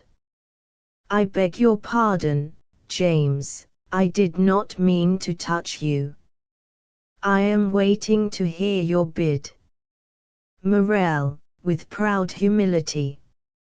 I have nothing to offer you but my strength for your defense, my honesty of purpose for your surety, my ability and industry for your livelihood, and my authority and position for your dignity. That is all it becomes a man to offer to a woman. Candida, quite quietly. And you, Eugene?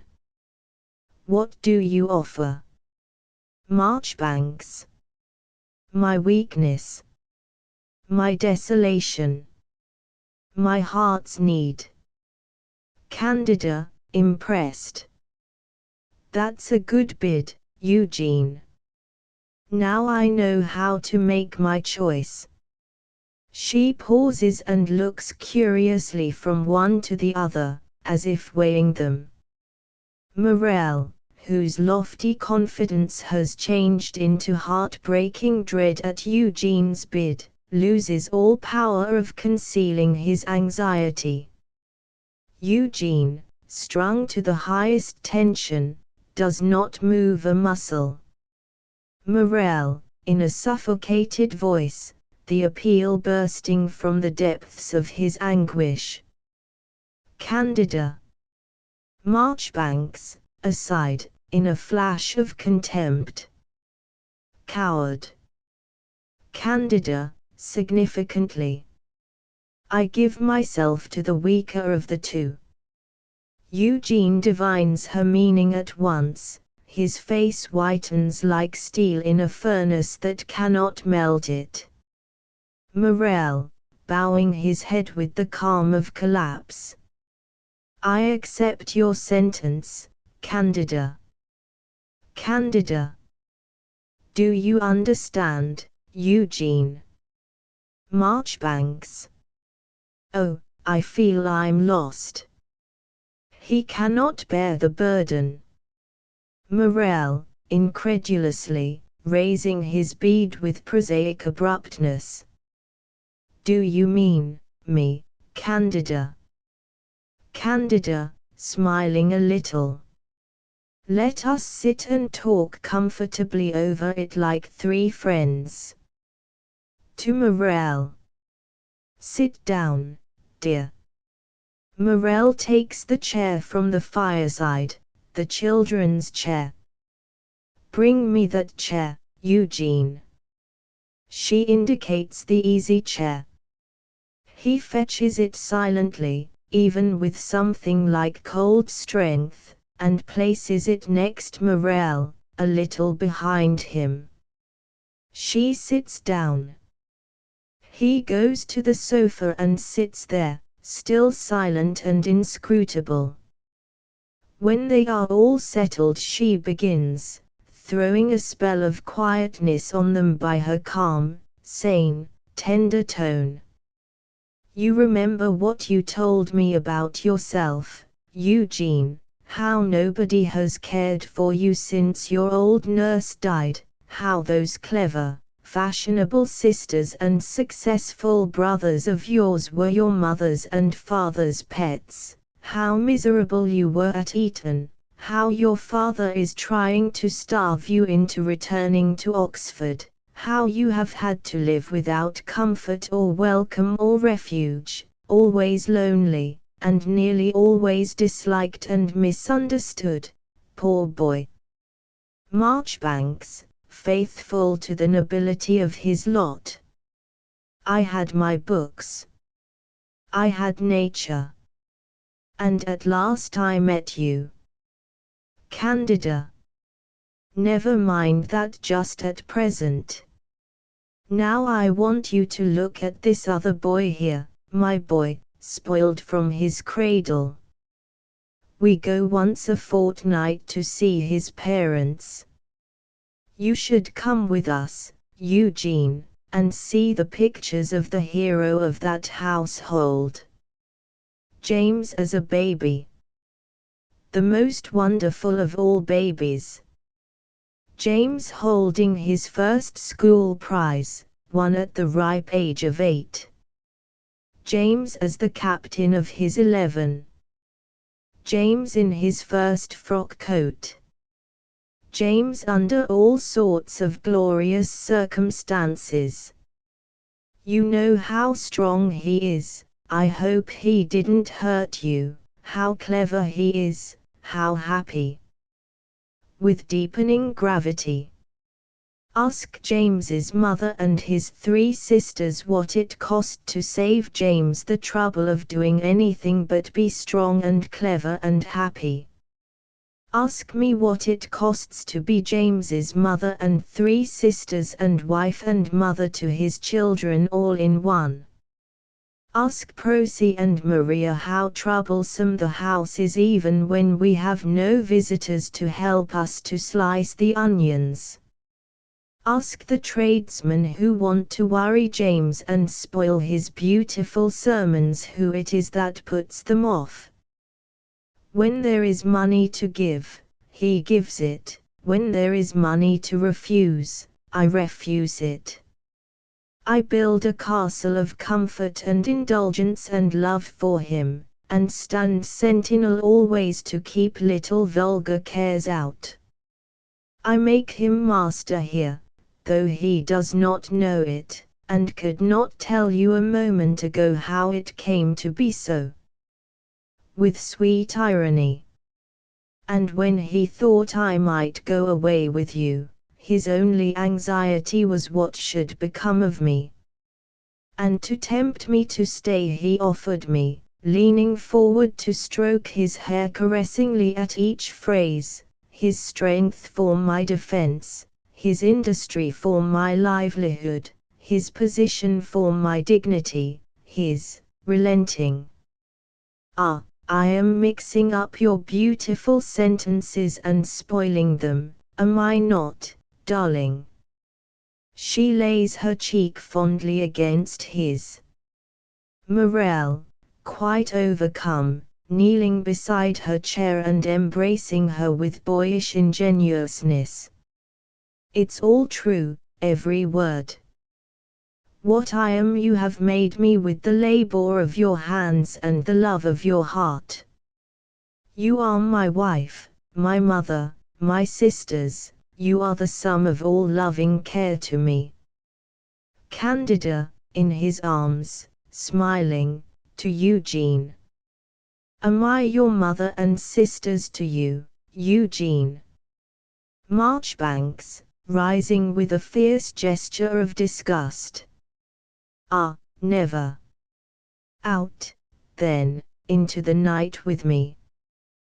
Candida, rising quickly and intercepting him. You are not going like that, Eugene. Marchbanks, with the ring of a man's voice, no longer a boy's, in the words. I know the hour when it strikes. I am impatient to do what must be done. Morel, rising from his knee, alarmed. Candida, don't let him do anything rash. Candida, confident, smiling at Eugene. Oh, there is no fear. He has learned to live without happiness. Marchbanks. I no longer desire happiness, life is nobler than that. Parson James, I give you my happiness with both hands. I love you because you have filled the heart of the woman I loved. Goodbye. He goes towards the door. Candida. One last word. He stops, but without turning to her. How old are you, Eugene? Marchbanks. As old as the world now. This morning I was 18. Candida, going to him, and standing behind him with one hand caressingly on his shoulder. 18. Will you, for my sake, make a little poem out of the 2 sentences I am going to say to you? And will you promise to repeat it to yourself whenever you think of me? Marchbanks, without moving. Say the sentences. Candida. When I am 30, she will be 45. When I am 60, she will be 75. Marchbanks, turning to her. In 100 years, we shall be the same age. But I have a better secret than that in my heart. Let me go now. The night outside grows impatient. Candida. Goodbye. She takes his face in her hands, and as he divines her intention and bends his knee, she kisses his forehead. Then he flies out into the night. She turns to Morel, holding out her arms to him. Ah, James. They embrace. But they do not know the secret in the poet's heart. Asterisk asterisk asterisk end of the Project Gutenberg ebook Candida asterisk asterisk asterisk updated editions will replace the previous one, the old editions will be renamed.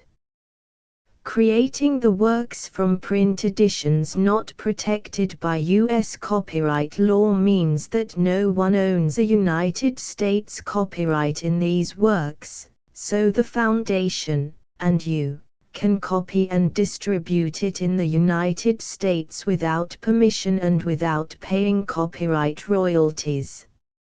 Special rules, set forth in the general terms of use part of this license, apply to copying and distributing Project Gutenberg trademark symbol electronic works to protect the Project Gutenberg trademark symbol concept and trademark.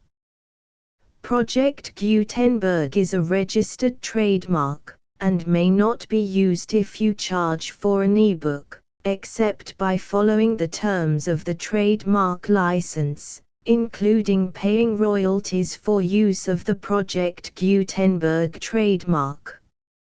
If you do not charge anything for copies of this ebook, complying with the trademark license is very easy.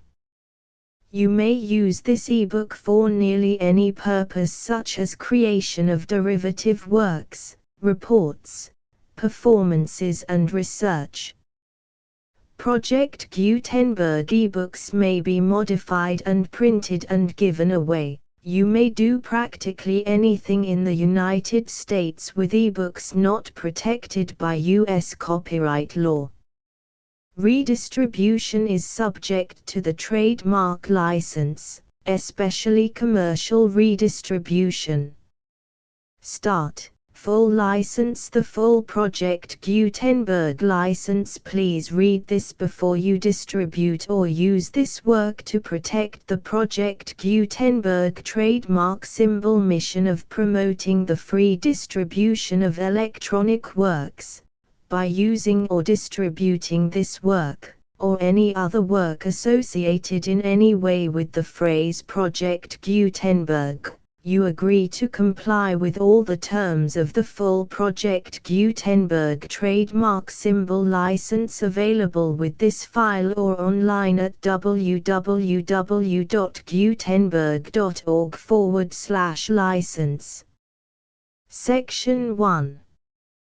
General Terms of Use and Redistributing Project Gutenberg Trademark Symbol Electronic Works 1.0. By reading or using any part of this Project Gutenberg trademark symbol electronic work, you indicate that you have read, understand, agree to and accept all the terms of this license and intellectual property, trademark/copyright, agreement. If you do not agree to abide by all the terms of this agreement, you must cease using and return or destroy all copies of Project Gutenberg trademark symbol electronic works in your possession. If you paid a fee for obtaining a copy of or access to a Project Gutenberg trademark symbol electronic work and you do not agree to be bound by the terms of this agreement, you may obtain a refund from the person or entity to whom you paid the fee as set forth in paragraph 1.e.8. 1.b. Project Gutenberg is a registered trademark.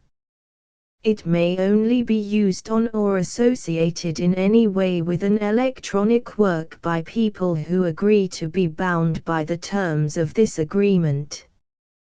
There are a few things that you can do with most Project Gutenberg trademark symbol electronic works even without complying with the full terms of this agreement.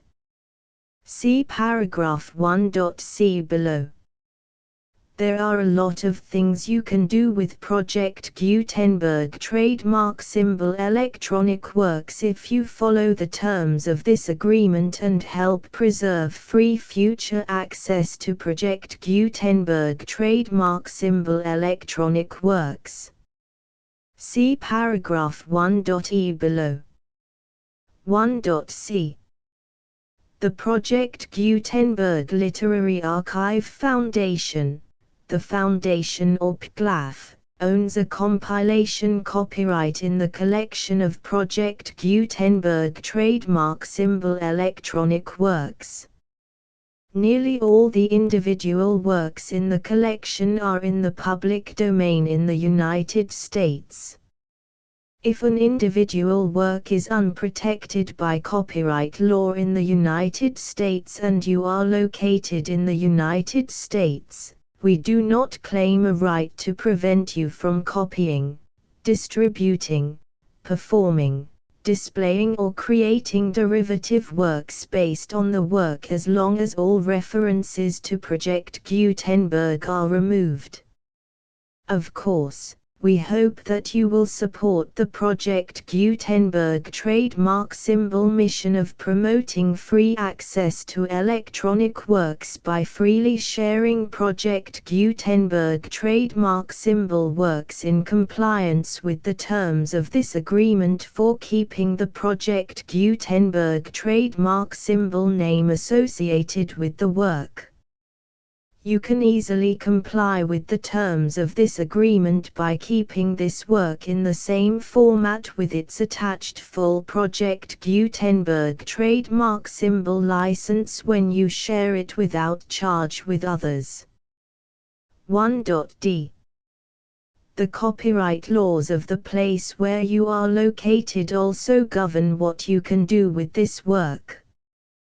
Copyright laws in most countries are in a constant state of change.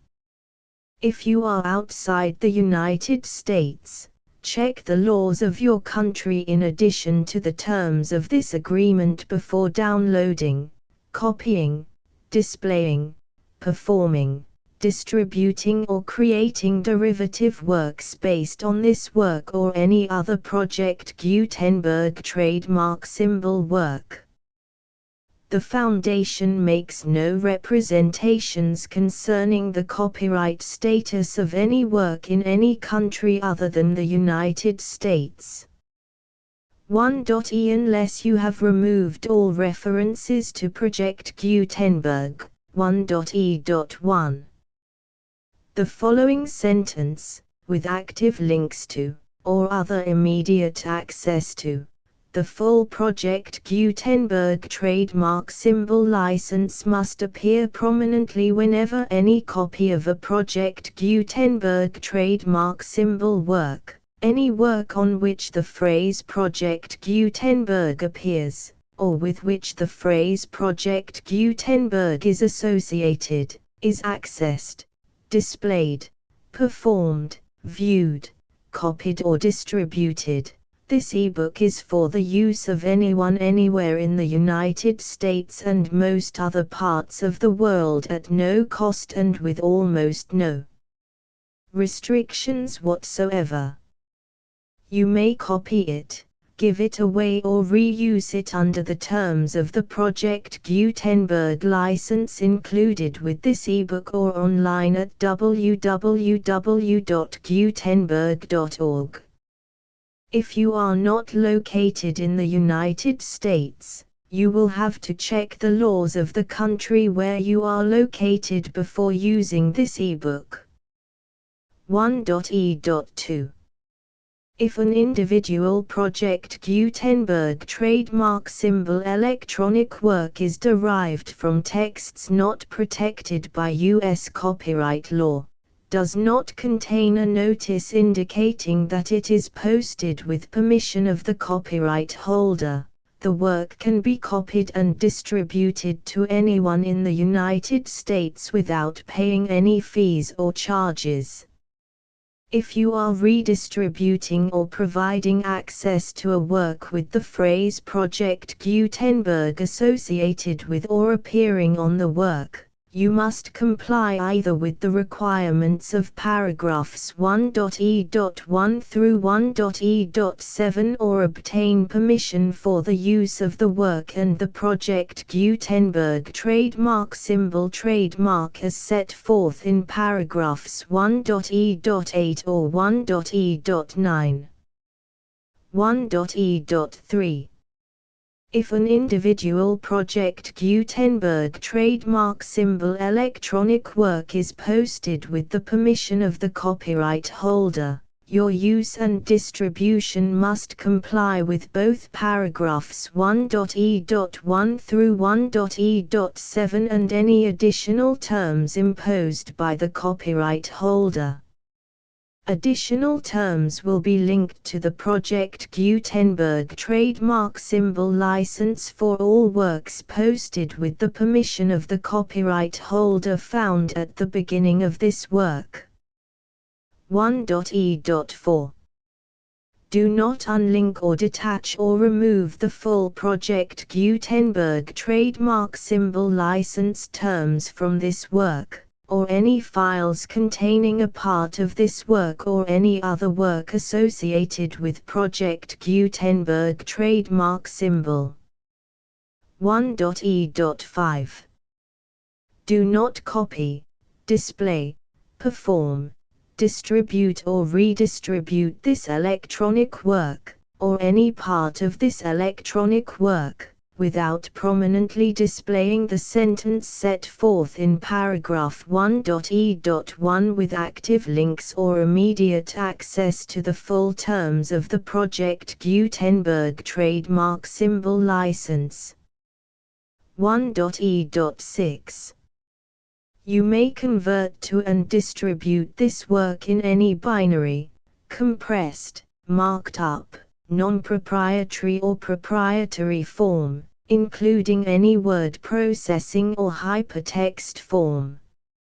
However, If you provide access to or distribute copies of a Project Gutenberg trademark symbol work in a format other than plain vanilla ASCII or other format used in the official version posted on the official Project Gutenberg trademark symbol website, www.gutenberg.org, you must, at no additional cost, fee or expense to the user, provide a copy, a means of exporting a copy, or a means of obtaining a copy upon request, of the work in its original plain vanilla ASCII or other form. Any alternate format must include the full Project Gutenberg trademark symbol license as specified in paragraph 1.e.1. 1.e.7. Do not charge a fee for access to, viewing, displaying, performing, copying or distributing any Project Gutenberg trademark symbol works unless you comply with paragraph 1.e.8 or 1.e.9. 1.e.8. You may charge a reasonable fee for copies of or providing access to or distributing Project Gutenberg trademark symbol electronic works provided that you pay a royalty fee of 20% of the gross profits you derive from the use of Project Gutenberg trademark symbol works calculated using the method you already use to calculate your applicable taxes.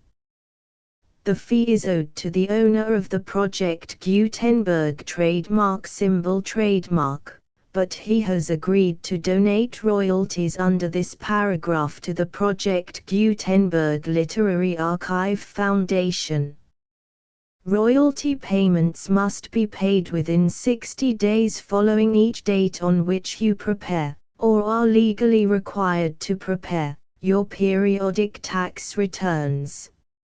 Royalty payments should be clearly marked as such and sent to the Project Gutenberg Literary Archive Foundation at the address specified in Section 4, Information about donations to the Project Gutenberg Literary Archive Foundation. You provide a full refund of any money paid by a user who notifies you in writing, or by email, within 30 days of receipt that he does not agree to the terms of the full Project Gutenberg trademark symbol license. You must require such a user to return or destroy all copies of the works possessed in a physical medium and discontinue all use of and all access to other copies of Project Gutenberg trademark symbol works. You provide, in accordance with paragraph 1.f.3, a full refund of any money paid for a work or a replacement copy, if a defect in the electronic work is discovered and reported to you within 90 days of receipt of the work. You comply with all other terms of this agreement for free distribution of Project Gutenberg trademark symbol works. 1.e.9. If you wish to charge a fee or distribute a Project Gutenberg trademark symbol electronic work or group of works on different terms than are set forth in this agreement, you must obtain permission in writing from the Project Gutenberg Literary Archive Foundation, the manager of the Project Gutenberg trademark symbol trademark. Contact the Foundation as set forth in Section 3 below. 1.f1.f.1. Project Gutenberg volunteers and employees expend considerable effort to identify, do copyright research on, transcribe and proofread works not protected by U.S. copyright law in creating the Project Gutenberg trademark symbol collection. Despite these efforts, Project Gutenberg trademark symbol electronic works, and the medium on which they may be stored, may contain defects such as, but not limited to, incomplete, inaccurate or corrupt data, transcription errors, a copyright or other intellectual property infringement, a defective or damaged disk or other medium, a computer virus, or computer codes that damage or cannot be read by your equipment. 1.f.2 Limited warranty. Disclaimer of damages, except for the right of replacement or refund described in paragraph 1.f.3.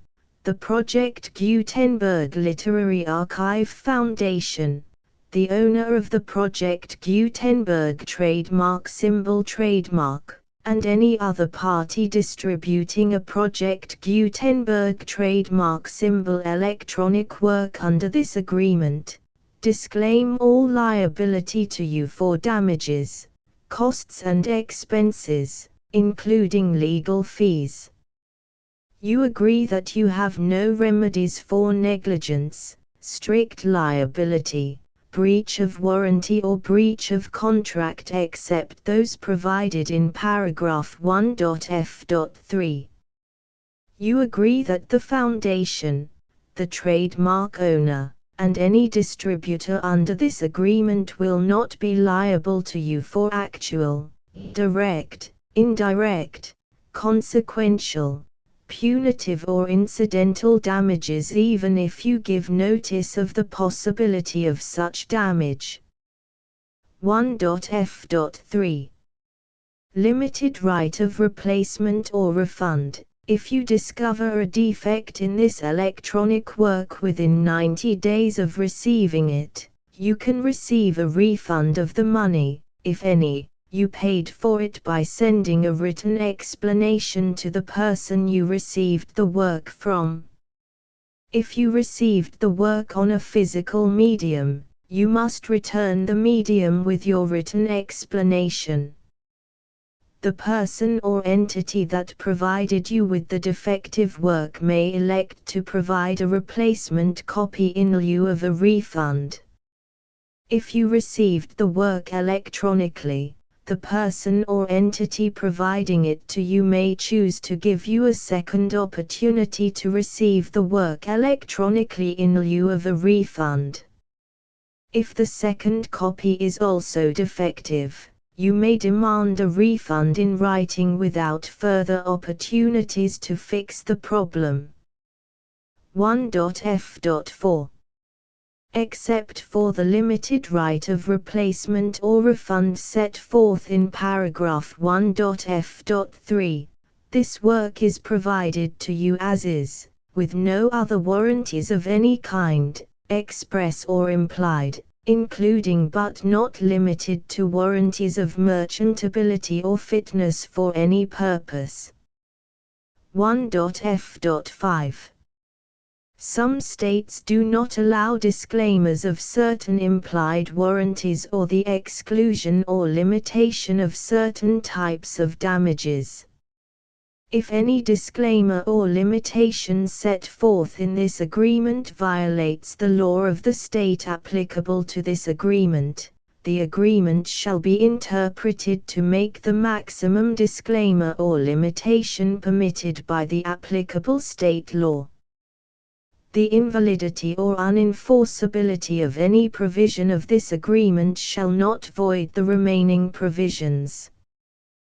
1.f.6 Indemnity. You agree to indemnify and hold the Foundation, the trademark owner, any agent or employee of the Foundation, anyone providing copies of Project Gutenberg trademark symbol electronic works in accordance with this agreement, and any volunteers associated with the production, promotion and distribution of Project Gutenberg trademark symbol electronic works, harmless from all liability, costs and expenses, including legal fees, that arise directly or indirectly from any of the following which you do or cause to occur.